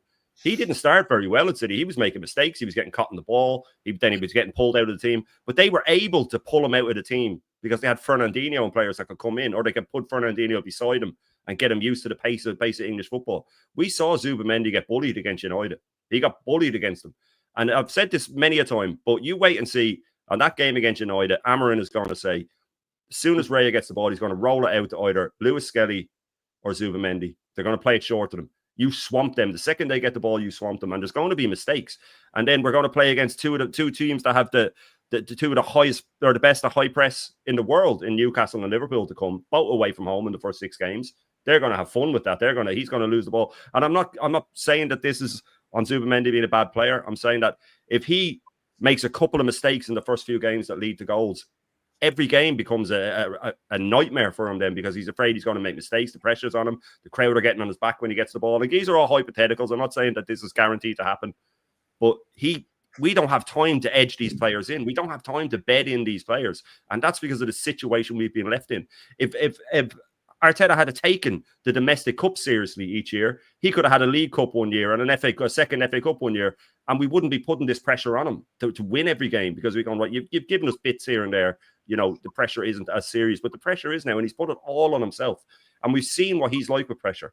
7 semi-final matches, 1 single goal in the last 7 semi-final matches. This guy cannot handle pressure. And as Kenny Ken said, every game this season is like a cup final. From the first game of the season all the way through is like a cup final. And if you have a manager that can't handle pressure and every game's like a cup final, this isn't George Graham. You know what I mean? This isn't Arsene Wenger. This is a manager who thrives on pressure. This is a guy that storms out at press conferences with the rare times he gets asked a tough question. And he's already started with, there's 8 teams that can win the league. He's already started with these ridiculous comments to try and cover for himself and deflect away from what a bad job he's doing. Like he did after we got dog walked in the League Cup final. The ball is different. Everybody talked about the ridiculous comment he made. They didn't talk about the fact that we were awful and we went out against PSG. We were the best on XG. We were the best team in Europe. Everybody talked about the ridiculous comment. Didn't talk about the fact that we went out on yet another trophy. He did the same with the FA Cup. How can we go out of the FA Cup like that at home against 10 men against a terrible United team and him not have to answer questions about it? I have people saying, we'll win a cup. But he absolutely bins off the cups. He bins off the cups, and we know he does. And people say, well, he's hardly going to lose them on purpose. Right? He doesn't lose them on purpose, but he doesn't give them any respect. The record is there to show. He's got past the 3rd round twice in the last 5 years. He doesn't care about them. I've done that. I need something bigger. But look, we'll see next season. I really think that by 6 games gone, he is going to be under immense pressure. We'll be out of the league by then already, because we'll lose at least 2 of those games, probably draw a couple. And I just have a sneaky feeling that Chelsea, City and Liverpool especially, are going to come out of the blocks next season. I can see City and Liverpool winning their first 8 each and just going toe-to-toe again. And if we're 7-8 points off them already after 6-7 games, the pressure is going to really get on this guy. And we'll see how he reacts under pressure. But just buckle up for next season, man, because it's going to be a disaster. It's mad. I don't know if you lot saw, Charlie Patino giving some advice to Max Dowman. I'm like, why are you even talking? Like, who the fuck are you? Just shut your mouth, bro. You're playing like the 2nd division, Deportivo La Coruña. What? Who are you to even talk? He couldn't even make it in Blackpool. He couldn't even make it at Blackpool. A failed wonder kid, said, Dowman. And that's what I'm saying. That is the problem. We can't put too much pressure on our youngsters, especially Max Dowman. Ethan is of that age, but Max Dowman was 15, turning 16 not too long from now. We can't start doing that whole thing what we did with Charlie Patino, who's the next whatever he was. I think I'm sure they compared Patino to what was that player? I can't remember his name now. It will come back to me. But the essence of it is just that they just went overboard with this guy. And now where is he? 2nd division, as I said. Doing what? Do you know what I mean? So we have to know how to handle these players. And as I said, Arteta doesn't really handle the young players well. He coaches the quality and the natural flair out of these guys. And it's just his tactics. I think everything that is wrong with his side. I was saying last night on the OGs we were saying if Wenger was to take over this side, this current squad, I probably think he'd probably do more with his squad than Arteta would. Do you know what I mean? You know, definitely he would do more. Because as I say, Arteta is not a good coach. You know, I mean, you got Thomas Frank coming in, and after a number of games, you can see the difference he's made with Tottenham. You know what I mean? Yeah. And then you got people saying that our squad is deeper than all the squads in the league. I mean, are they really serious? What are they smoking, or what tablet have they taken for them to say that we have the deepest and best squad in the league? I'm just writing, and as you was talking, Shane, and I was just making I think Northside, I was just kind of making notes and just looking at our bench. You know, so our bench could be, if our first team starting, I'm just looking at our bench: Norgard, Madueke, Moreno, Kepa, Ethan, Matt Downham, Trossard, if there's going to be a Zinchenko, Kivior, White, and Fabio Vieira. That won't even be the bench for the first game because Gabriel won't be there first game of the season. That's what I'm saying. Kivior will be starting. Somebody Mosquera, because Kivior will be starting. Mosquera, yeah, I forgot about Mosquera. Thank you for that, Mosquera. And I'm looking, how on earth is this squad? We have a striker though, North. It all goes away. We have a striker. All goes away. Everything goes away. We have a striker. First team in the world to ever have a striker. Everything's fixed. Everything's completely fixed. That's crazy. You know what? We need to be careful putting a target on Max Dowman, yeah, because you see, he's a kid, and he's 15. He still hasn't developed into a man. When they double up on him, yeah, he's gonna get clattered off the ball. Yeah, that's the problem. Yeah, he's in the Prem. He ain't in La Liga. He ain't in the Bundesliga. You're in the Prem, and when you got a target on you, yeah, they will take you out. Do you know what I'm saying? So we need to just calm down. Let him go. He shouldn't be getting near the team, North. He shouldn't be getting near the team next season. He shouldn't. I think he shows but he ain't got the physicality though for the Prem. When they start that Newcastle game, North, when he get the penalty, he's getting creamed before he even gets in the box by Joe Linton. If that's in the Premier League, he doesn't get into the box.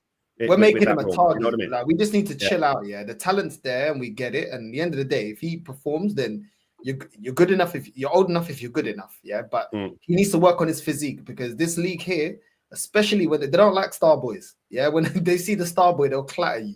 Saka, Odegaard doesn't want it, because Odegaard was getting that star boy treatment from this fan base, yeah. And then you start to see he don't want it no more. A couple of years ago, he was running at players. Now he knows he's getting swiped out. You know what I'm saying? So Max Dowman, very talented, yeah. But trust me, that talent can only take you so far if you can't take getting a beating of a lifetime on the pitch. You know what I mean? This league can get nasty. So let's not put a target too much on Max Dowman. Let him prove himself. We can see the talent. We don't need to justify the talent. We can see the talent. But we don't need to make comparisons of the next this and the next that, and he's like this, he's like that. There's things about his game that remind me of certain players, but overall, you haven't got the CV yet of those players. So let's not compare yet. You haven't even had one professional season in the man's game. Do you know what I mean? Let's just chill out a little bit. I know it's nice to see a talent, but I think Max Dowman just shows the fan base that when there's a baller, everyone's united when we see a baller. You know what I mean? When we see Ethan, we're united to see a baller. And at the same time, I think Ethan should have a lot more game time. I like the way Ethan, that people are forgetting Ethan now and seeing how direct he was last season. How many times he'd run and take on players the way Odegaard wouldn't, get to the edge of the box, see an opening, slap it. You know, I can't really judge Max Dowman that much yet because I ain't seen enough from him because he's that young. But at the end of the day, if you give Ethan half a chance, he buries it. Yeah. It's been a long time since we had a number 10 like that. We don't know that yet about Max Dowman, but he has certain things about his game. For example, Quaresma was supposed to be everything that Cristiano Ronaldo was, but Ronaldo was the player that succeeded him and became the bigger player, the more established player, the player with the accolades, the player with the more longevity to his career. So some players have more talent, but other players sometimes, you know, what's the saying? Hard work beats talent when talent doesn't work hard. Yeah. So he has to be. Anelka was more highly rated in Clairefontaine than Henry. Anelka was the one they thought was going to, and he would have, if he had had to up here what Henry had, he would have had a different career. You know what I mean? So you have to take that into account as well. The thing is about Max Dowman, right? He's a young kid. He's not physically as big as some of the players he's going to come up against in the Premier League. We know it's a very physical league. What I don't want to see happen to him is he gets an injury or he gets beaten about a bit too much and it knocks his confidence. He's a great talent for the future. He certainly is. Have him about the first team. I ain't got a problem with that. Have him training with the first team if need be. I haven't got a problem with that. But right now, I don't think he's ready for first team football constantly. I think it's way too much pressure for a 15-year-old kid. And I certainly wouldn't want to see him get a knock, get an injury that puts him out for like 2 or 3 months, which is possible, could happen, because he is not physically strong enough for the Premier League just yet.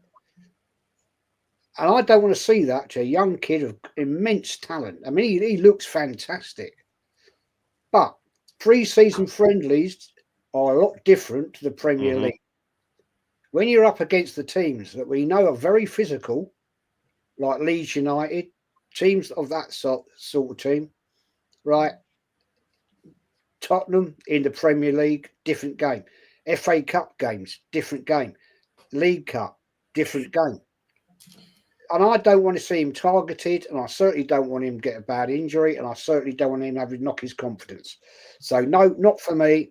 Have him there in the background, working with the first team on occasion, but I wouldn't start him.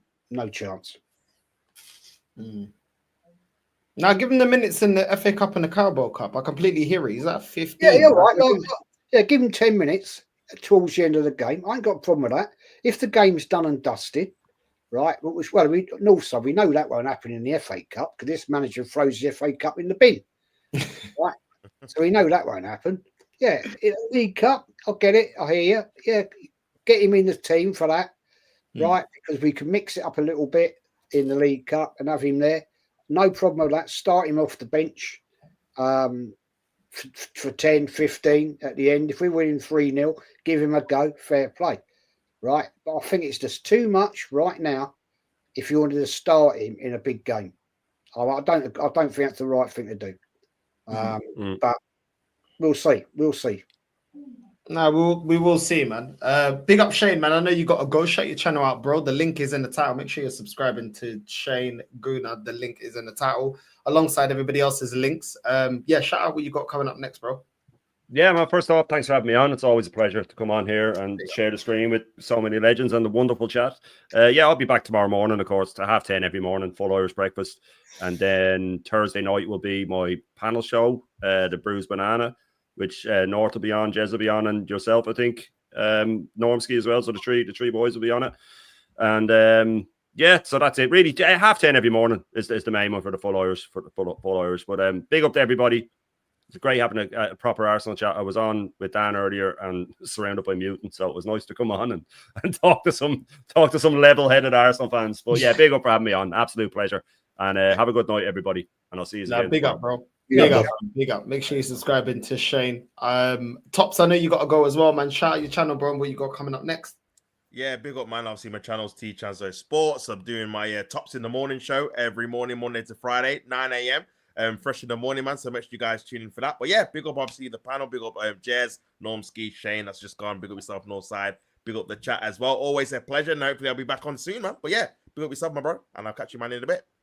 Big up, bro. Love having you on, man. Big up, man. Make sure you subscribe to T Chanzo Sports as well, man. You know what I mean? Make sure you're subscribing to everyone. You know what I mean? Subscribe to the whole community. And yeah, man. Yeah, boys, listen, whenever you guys got to go, just let me know and you can go. But yeah, I just don't understand where a failed wonder kid in Charlie Patino comes out to then talk about Max Diamond and what he needs to do, and it's like, bro, no, you failed. You failed at Arsenal, bro. How are you giving advice? Like, come on, man. A bit of self-awareness. You know, I mean, I don't want to cuss Charlie Patino because he didn't ask for the hype that this fan base gave him, but it's like, you're not Fabregas. You're not even Ramsey. Like I don't know who you think you are to be. I'll give the kid an advice. Oh yeah, stay level-headed. Say this. Shut up, man. Like, we don't want to hear it. You know what I mean? It's like David Bentley or flipping, I don't know, Carlos Vela coming out and saying, "Oh, do you know what, Ethan? Yeah, just stay level-headed." But you didn't make it. What are you talking? I wouldn't. If I was Charlie Patino, I'd be like, listen, if they asked me about him, I'd be like, yo, he's a great talent. But I wouldn't say, oh, you know what? Here's some advice to the kid. Like, this is what you got to do. It's like, just play your But bro, yesterday I didn't do a live, because in my mum's area there was a massive gas leak. One of the neighbors had a massive gas leak.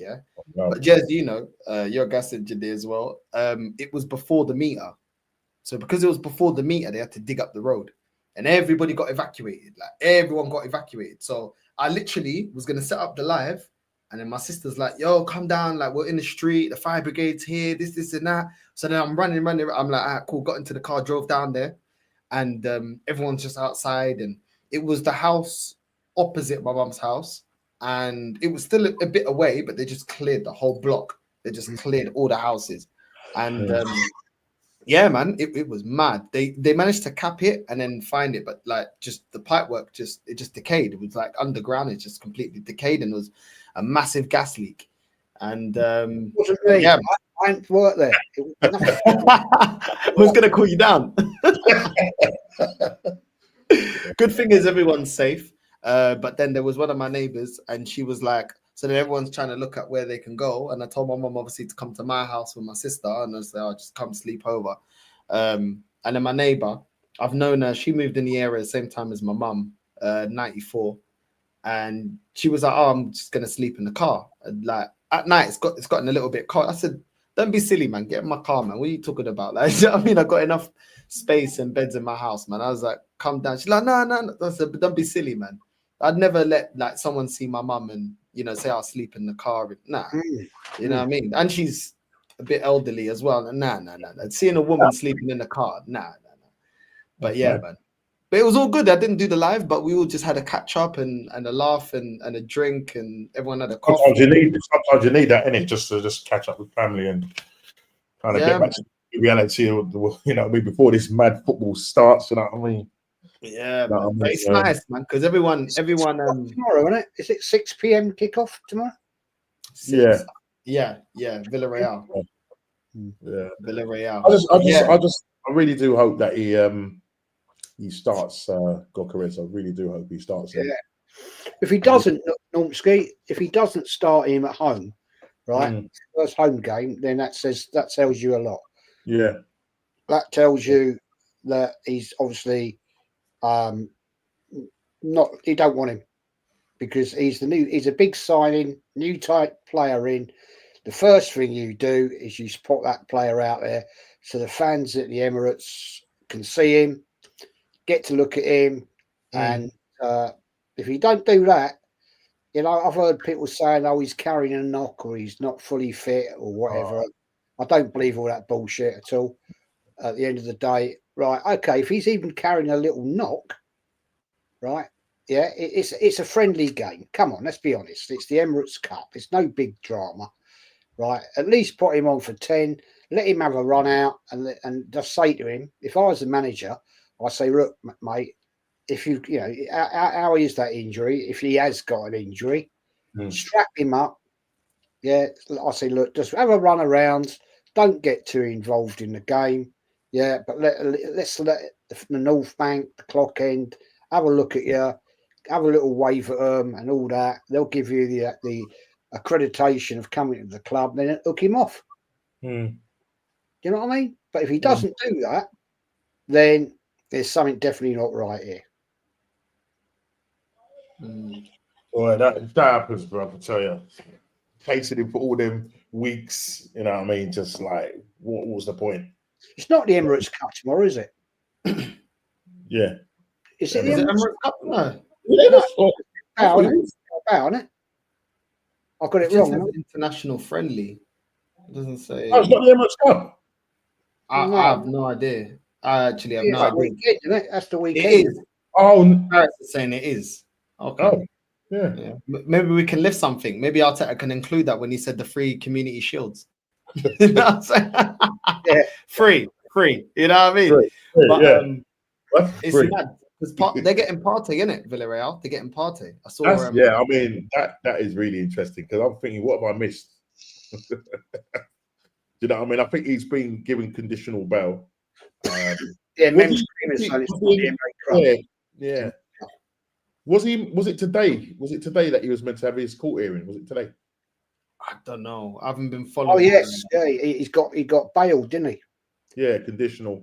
He got bailed today, didn't he? Yeah. I'll see it on the Sky Sports on my iPad. He got bailed today, so we'll see. Yeah. Maybe they know something about the case that we don't. The fact that This they're is what I'm signing him saying. up. You know what I mean? Because it's a mad time to be signing a player with those kind of charges surrounding him. Do you know what I mean? Why would you sign him unless you know something that's a bit like? I mean, obviously, in hindsight, you know, because I think ideally, if before we knew all of this, when I say before we knew all of this, because we thought everything was sorted out, then it's come to light that no, it hasn't been sorted out. He's been charged, and we won't go into that because we, you know, obviously that's a legal thing. But I think going back to the Zubimendi, you know, ideally you'd want Zubimendi to have somebody that can help integrate him into that position because, as I said, he is a good player.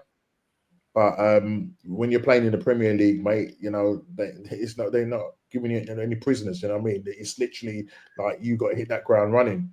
And it was just a bit strange that in that Tottenham game, I would have liked him to start. He started Norgard instead of Zubimendi, which I didn't know what that was all about. And you could see there was no creativity in that midfield. It was just too, as I said, too rigid.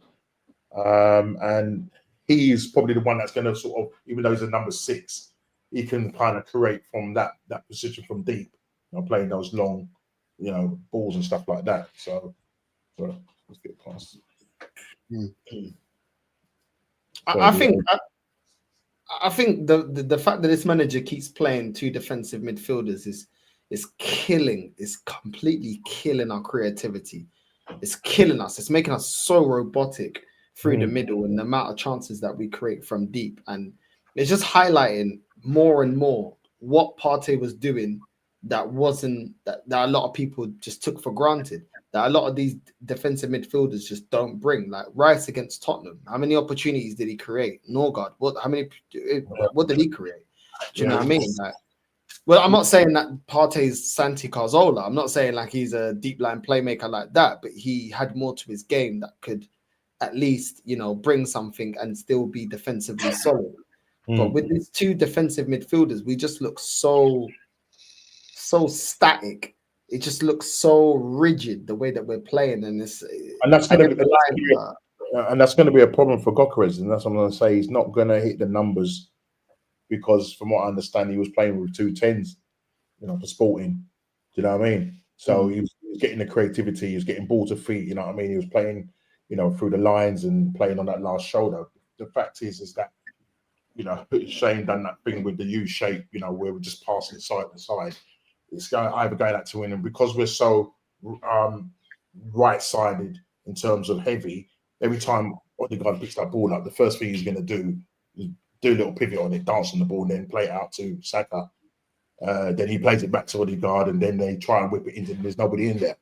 You know what I'm trying to say? And the thing is, we know that Gokeres is not a guy that is good with his head. So why are you doing it? I mean, even in pre-season, you saw them in Singapore chucking in balls for him to try and header. Why are you doing all that, man? Just play to his strengths, and that's what I'm saying. So at the moment, we're right-sided heavy. That left side has just been neglected, and then, you know what I mean. So we become too predictable because every time with that ball's picked up, Odegaard is going to play out to that right.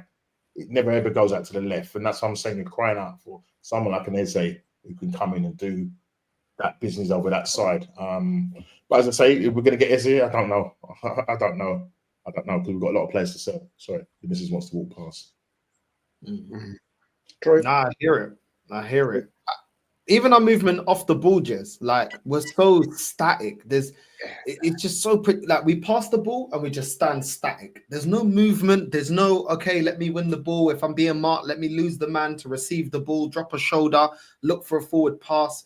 It's just night and day the way that we play football. And it's all about maintaining the shape. But when you maintain the shape, you keep yourself predictable. You keep yourself easily marked out of the game.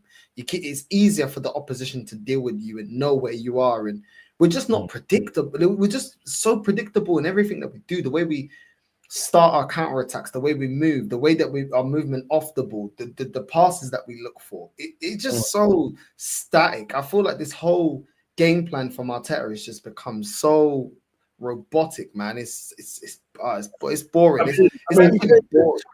Sorry, good. No, normally I was going to say just regarding in terms of our tactics. So we're very much a possession-based team. So we like to keep the ball, but we like to build up slow with it, and that's the problem.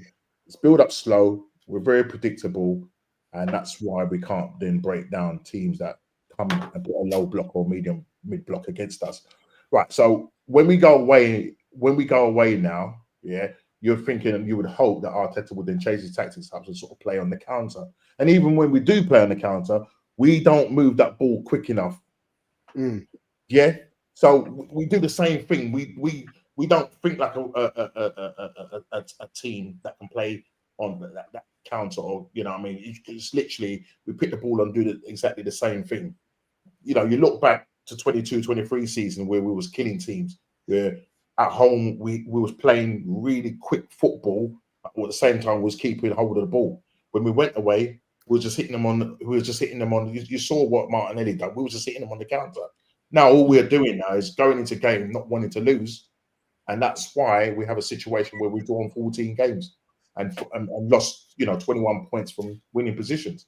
Yeah, people can turn around and say, "Oh, we only lost 3 or 4 games last season." Yeah, but it's the draws that killed us. It's because we're just too frightened to go into games and take the game to people. You know what I'm trying to say? We're moving the ball far too slow. And that's the thing is that you're hoping that Arteta will do. And all we've seen for this pre-season is the same old. And then we had that situation with Tottenham where, you got Lewis Skelly inverted so much to the point where, Reyes decided, right, I'm going to play this ball. Some people said he got clipped, but at the end of the day, why are you playing it there? Do you know what I mean? Yeah. And then who's then covering the left back position? And lo and behold, what happens? He's out of his area, and then balls lobbed over his head. He's been caught out.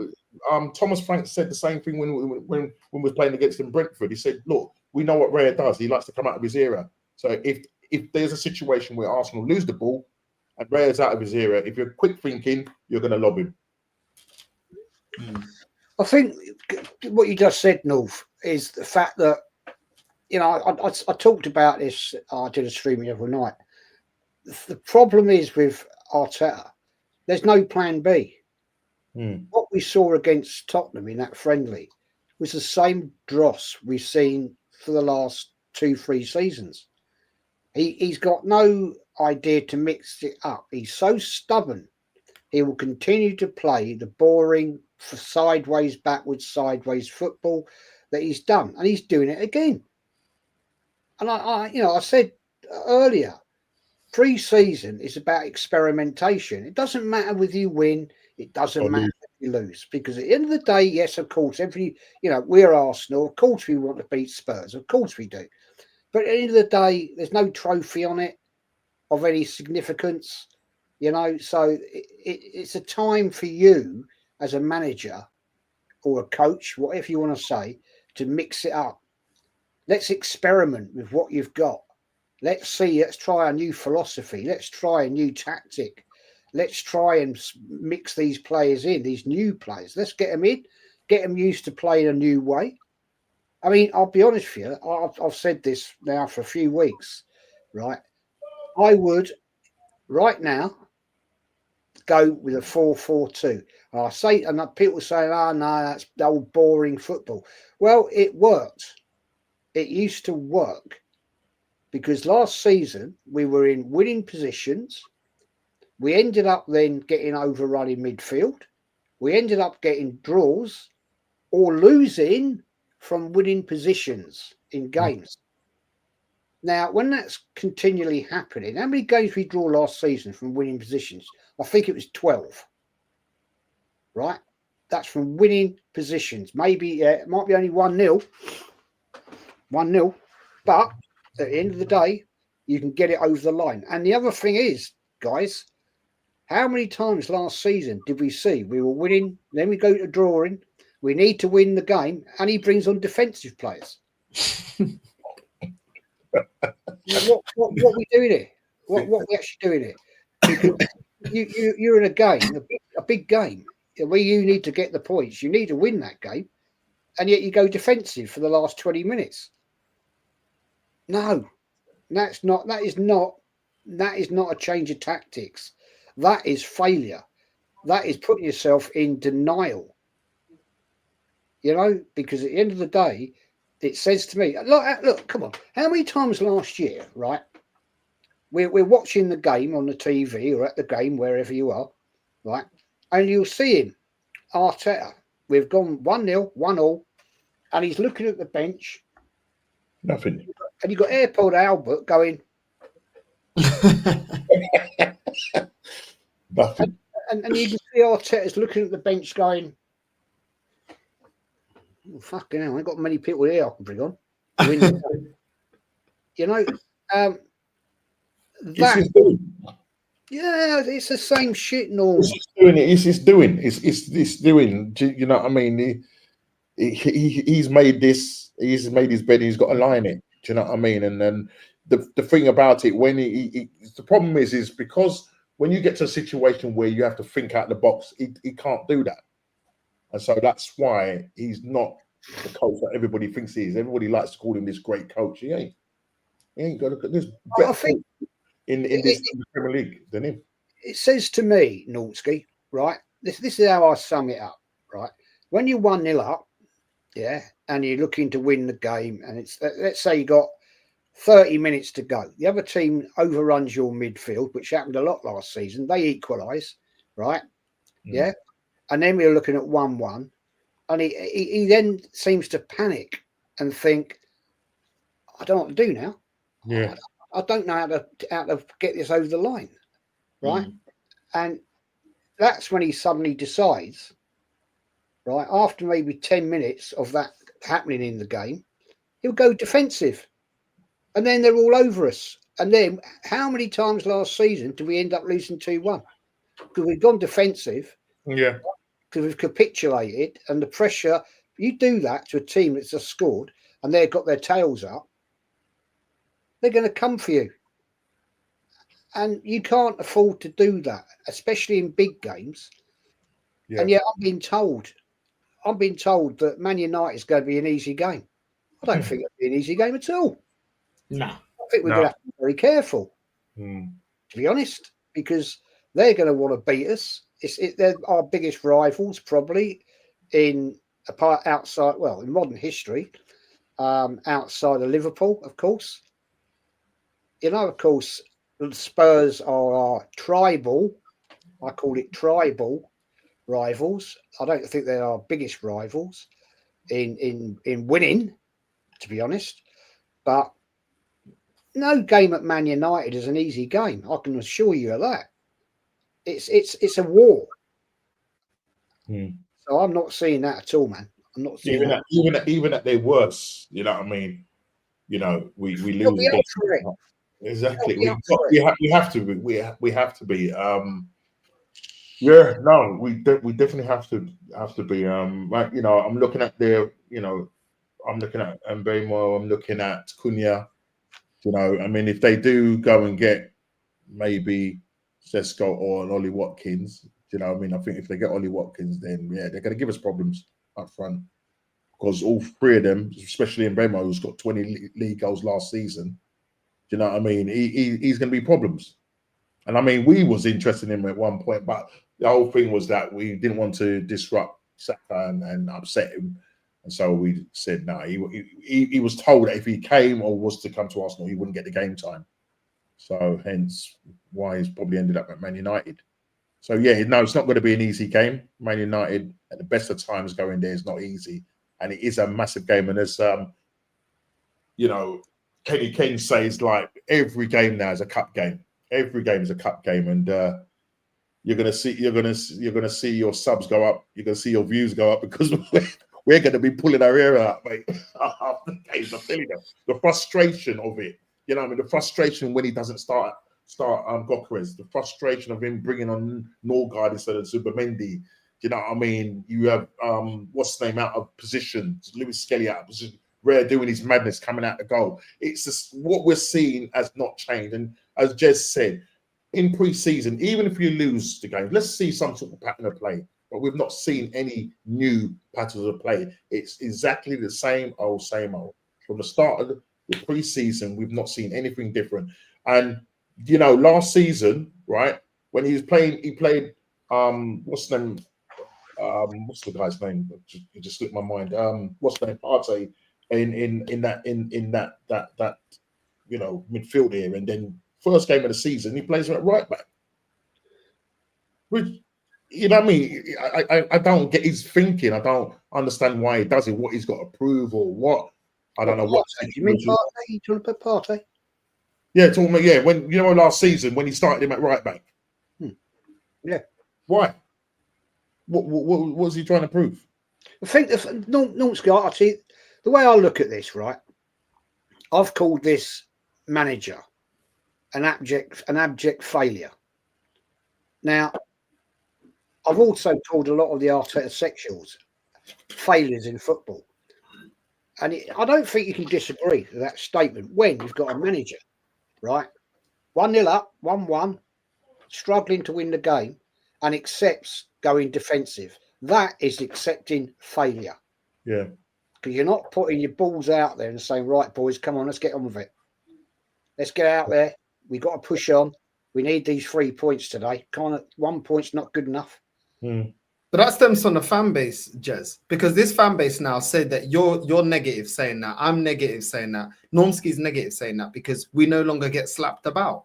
But the one thing that's been consistent is we may not be getting slapped up 8-2 and all the other slappings we used to get, but we're still not winners. Yeah. So but they will be happy that but we're not finishing fourth, we're finishing second. We're not getting thrashed 8-2 if we win a game. Maximum we're losing 2-0. We're still not winning though. That's the overall point of the sport. We're not winning trophies. But they're just content that we're not fourth. Okay, this manager better not finish fourth this season then, because by that logic, it should be a sackable offence and reason to complain. Yeah, definitely. But the thing is, though, that 8-2 game was an anomaly, right? If we actually look at that game, we had fuck all squad that day. We had so many. We was absolutely depleted.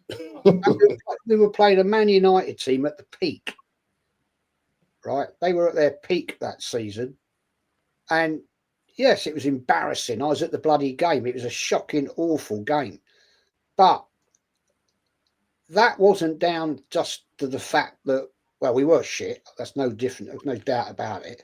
But we had a terrible squad at the time of it through injuries. Now, I'm not going to sit here and justify that statement because I don't believe that that's an excuse. Because once again, right, going back, look at it, the fact is we had a manager who'd let the squad run down. Yeah. We'd let players go and not replace them.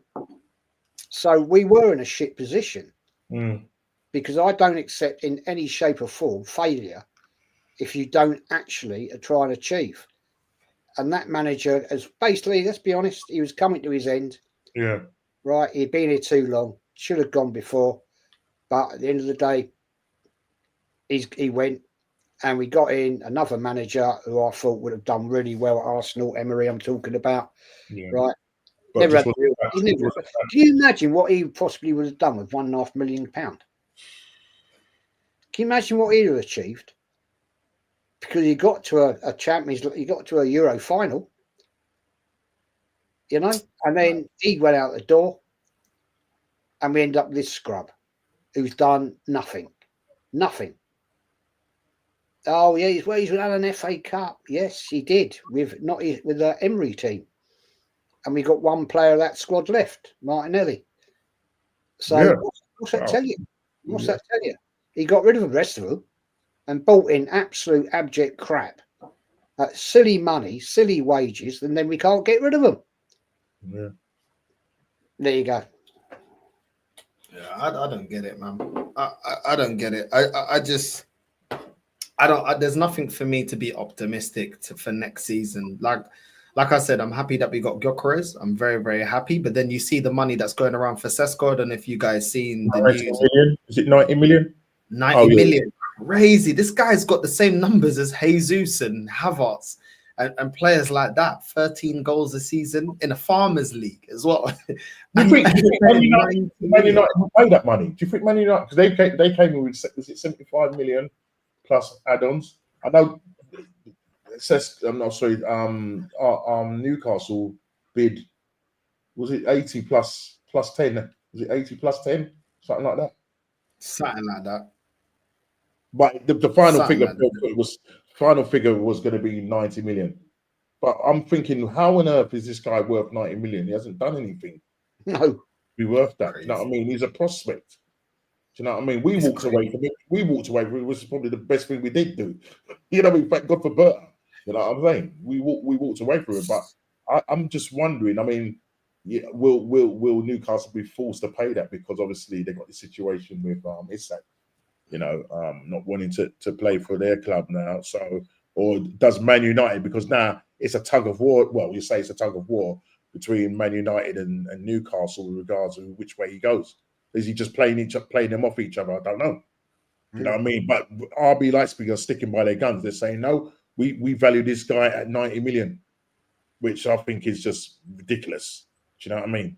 Absolutely ridiculous. Do you know what I mean? They might also just keep Højlund. Man United might just keep Højlund and hope for the best. Seriously. Bro, if I was them, I'd rather go put the money down on Mateta or something, man. Yeah, I think this coach is gonna.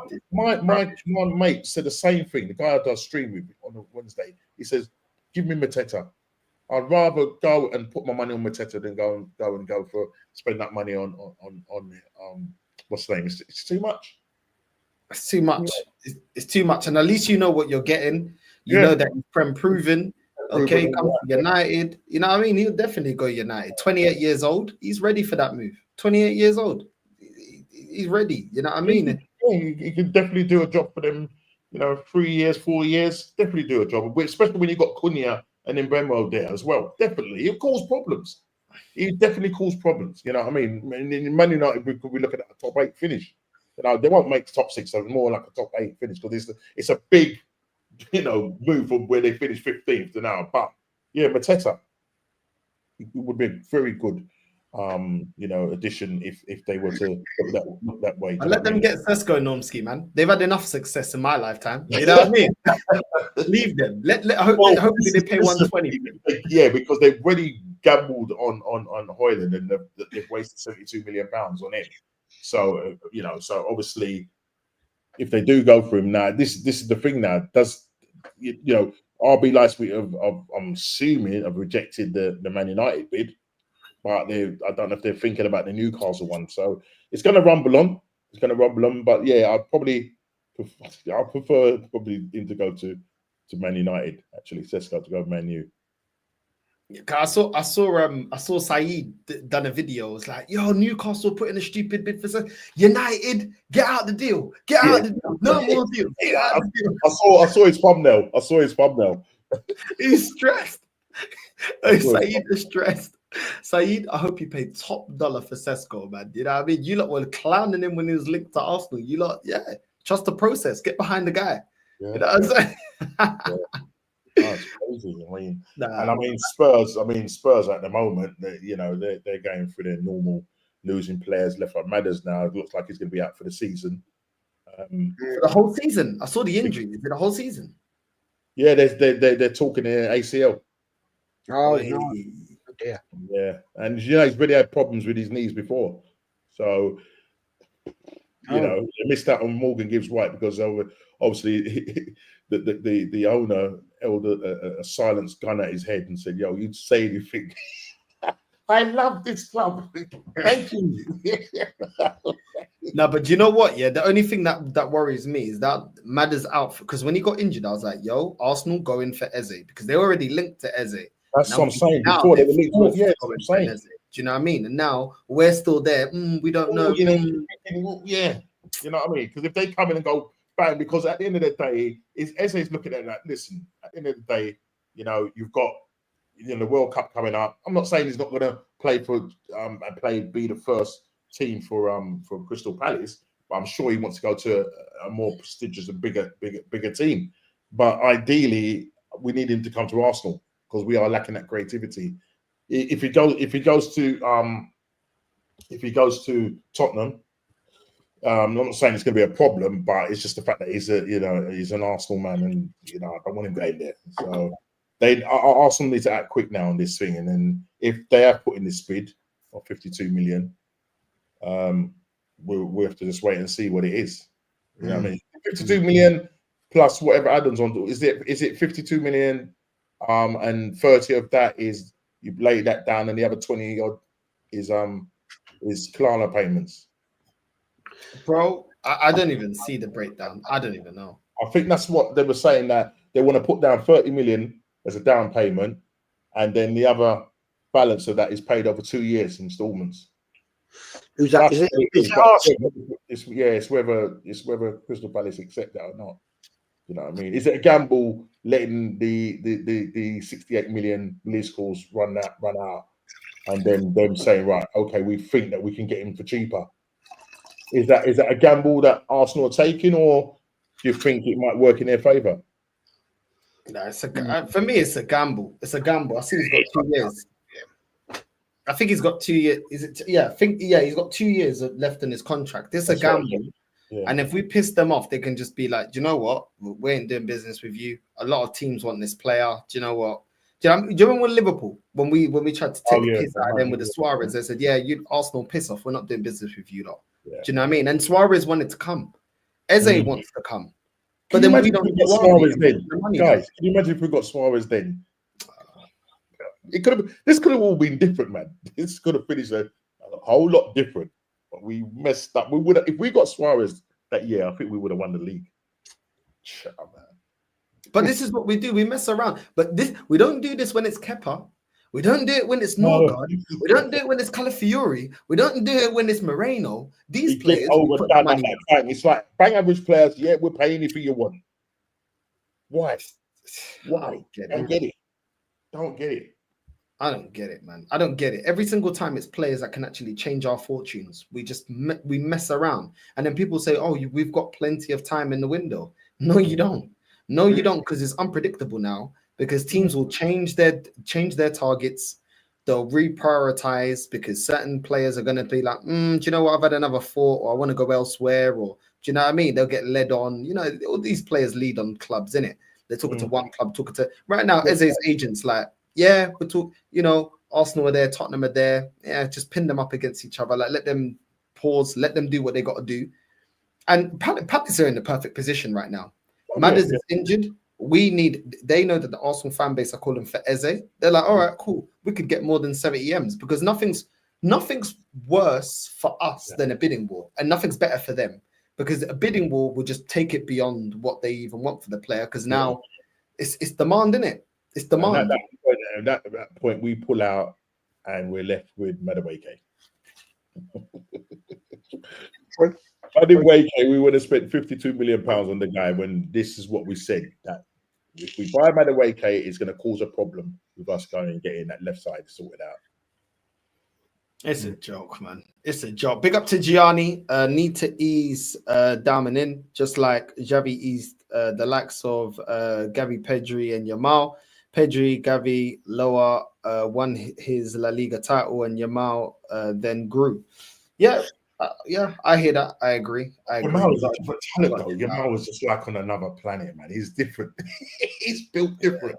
He's built different, man. Do you know what I'm trying to say? You know, when you see players, you're thinking, yeah, you can cut this, man. Look at Wayne Rooney when he come on the scene. He was 16. Yeah, scoring his first goal against us, of all people. So, but was it Yamal 17? Yeah, you're around 17. Yeah, you're around 17. Yeah. 2 years difference. See? Physicality. That's what I'm saying. Yeah. Yeah. So I mean, man, different. Yeah, I mean, and different league as well. Do you know what I mean? Big up Yeti. Arsenal is a joke, bro. Friendlies are to try different things, and he still does the same thing. Another mediocre. Second spot. Big up yourself, Jez and Norms. Big up Yeti. Big up I Yeti. don't even see us finishing second. I don't even see us finishing second. Yeah. To be perfectly honest. Big up Yeti again. Arteta, keep Arteta, please give us a chance to build.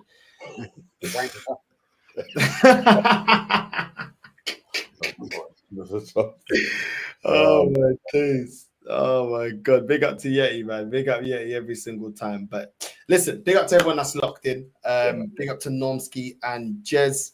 Jez, shout out your channel, bro, and what you got coming up. Yes, Jez's Arsenal. I'm closing in now on 10k. We're far away now, and so I'm trying to get there by, let's say, September.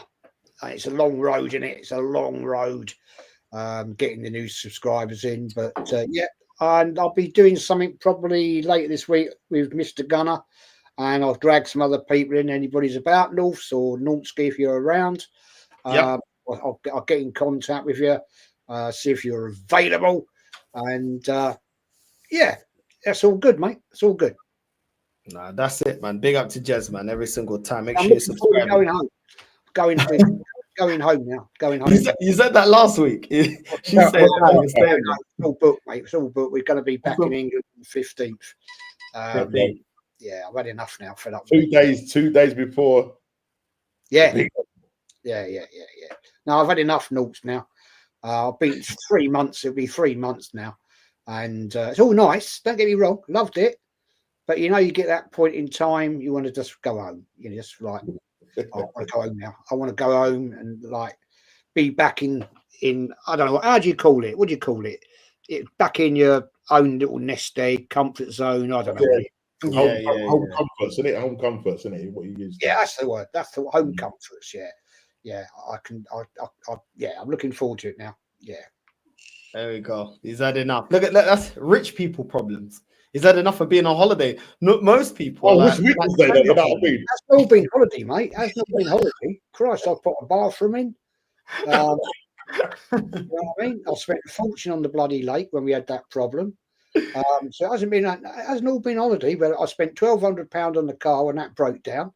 Right. Oh, yeah, that's what you're saying, yeah. When we were off to Switzerland, and that never happened, that trip. And so I wouldn't say it's been I wouldn't say it's all been a holiday, mate. To be honest with you, it's not exactly been. We haven't been flying around with TUI. You know what I'm saying? You need a cruise. You need a cruise, Jez. You need a cruise. And then Don't like ships. Don't like ships. Nope. You won't believe this very quickly, right? Years and years and years ago, when we were first together, right? We weren't married, but us and another couple. We said, let's go and have a week on the Norfolk Broads. And I went, okay, that'd be fun, wouldn't it? That'd be a laugh. Right. And we went up there, second day in, going across a place called Barton Broad, which is a big broad, big broad. We wouldn't believe this, right? We pitched up, gone chugging along this place all day. You can only go at 5 miles an hour, right? Pitched up at this pub. I was seasick to hell. I swear down. I got off that boat and I was like, Jesus Christ. I was like this. And we sat in this pub, right? We ordered a meal and I said to the wife, I can't eat this. She said, what's wrong? I said, I feel everything's moving. Everything is moving. I said, I don't like this. And she went, what, you feel sick? I said, I do. And I had to go outside and I couldn't eat it. And I had like seasickness on an inland. I mean, it was a bit choppy. I won't get you wrong. It was like a bit like that. You know what I mean? So there's no way you'll get me on a big cruise ship. No chance in hell, man. Fair enough, man. It ain't for everyone, isn't it? No, a Normski. I don't know. You got any rich people problems? Any holiday? No. I'm just humbled. You know what I mean? I I want to come home from an holiday. You know what I mean? But no, tomorrow I've got the What's Going On podcast stream tomorrow, 6:30. Obviously, smack bang in between the actual game, so I'll be watching it, one eye on that, and be having conversations with my mates concerning their transfer sagas, and we'll see what's going on with Arsenal. Let's hope we get SA. If not, then bro, as I said, PTSD for me. And then on Thursday it's the Bruised Banana with Shay. So yeah, looking forward to that. And big up to the chat and big up to Jez. Yeah, and looking forward to when you come back home, Jez. 15th. Back in home comfort. Can't wait. Look at you. Can't wait. He can't wait to go home. You know, he's had enough. He's asking. Paris Mandem is asking, "What's our predictions for tomorrow?" Oh, I'm gonna go. I'll give you my prediction. I'm gonna go 2-0 Arsenal. Okay. 3-1 Arsenal. 3-1. Raya getting lobbed again? Yep. Get lobbed again. I was actually going to go 3-0, so I'm going to stick to 3-0. I was going to say 3-0. I reckon we win that game. But Jez is there with it. Raya gets lobbed again. Do you know what? You're absolutely right. Jez deserves it. Man's grafted his entire life. That's what I mean, man. That's the situation you want to be at Jez's age. There's a lot of people get to that stage and they don't have a penny. You know what I mean? They ain't got a penny to their name. It's sad. I've got money now. I'm skint. Get his daughter to rig him. Get his daughter to rig him. Dad, I need £500. It's going to be that back to Calais, mate. You know what I mean? You know what I'm saying? He'll be like, I swear we got some empty wine bottle. I swear we got another bottle of wine. I'm all out. You know what I mean? Yeah, man. I can't afford you, man. Mate. I'm going to have to send the wife out and earn a few quid. Do you know what I'm saying? It's calm, man. Normski, you'll sell his Tesla, man. He's got his cream interior Tesla. He'll sell that. I ain't got no Tesla. I don't know what this man is on about, bro. Yeah. I saw that Tesla. Oh, yo, you soon see. When I come to your yard, when I come to your yard, you'll see. You know what I mean? Nah, man, these guys are eating good. You know what I mean? Nah, bro. You're the one that's eating good. They're eating steak, man. You just is eating good. I'm telling you, bro. I'm telling you, man. Yeah, man. But listen, man, I can't wait, man. I can't wait we do another getaway with all the boys. You know what I mean? I got to look up some international breaks and we need to do that chat, that group chat, because I think that'll be cool, man, to like meet everyone in person and that would be good, man. That'd be good. No boats for Jez. Jez, we will not go on any boat rides. You know what I'm saying? You won't no boat. No, not happening, man. What about a seaplane? Seaplane. Do that, but yeah. The land on the sea. Don't do boats. Seaplanes, all right. Man. But yeah, man. Big up to the both of you guys for your time. Make sure you're subscribing to Jez is Arsenal and Nonski TV. We're gonna redirect to Sarcasm City, Northside Raid on the way in, and we're out. Love. See you lot tomorrow. Okay, guys.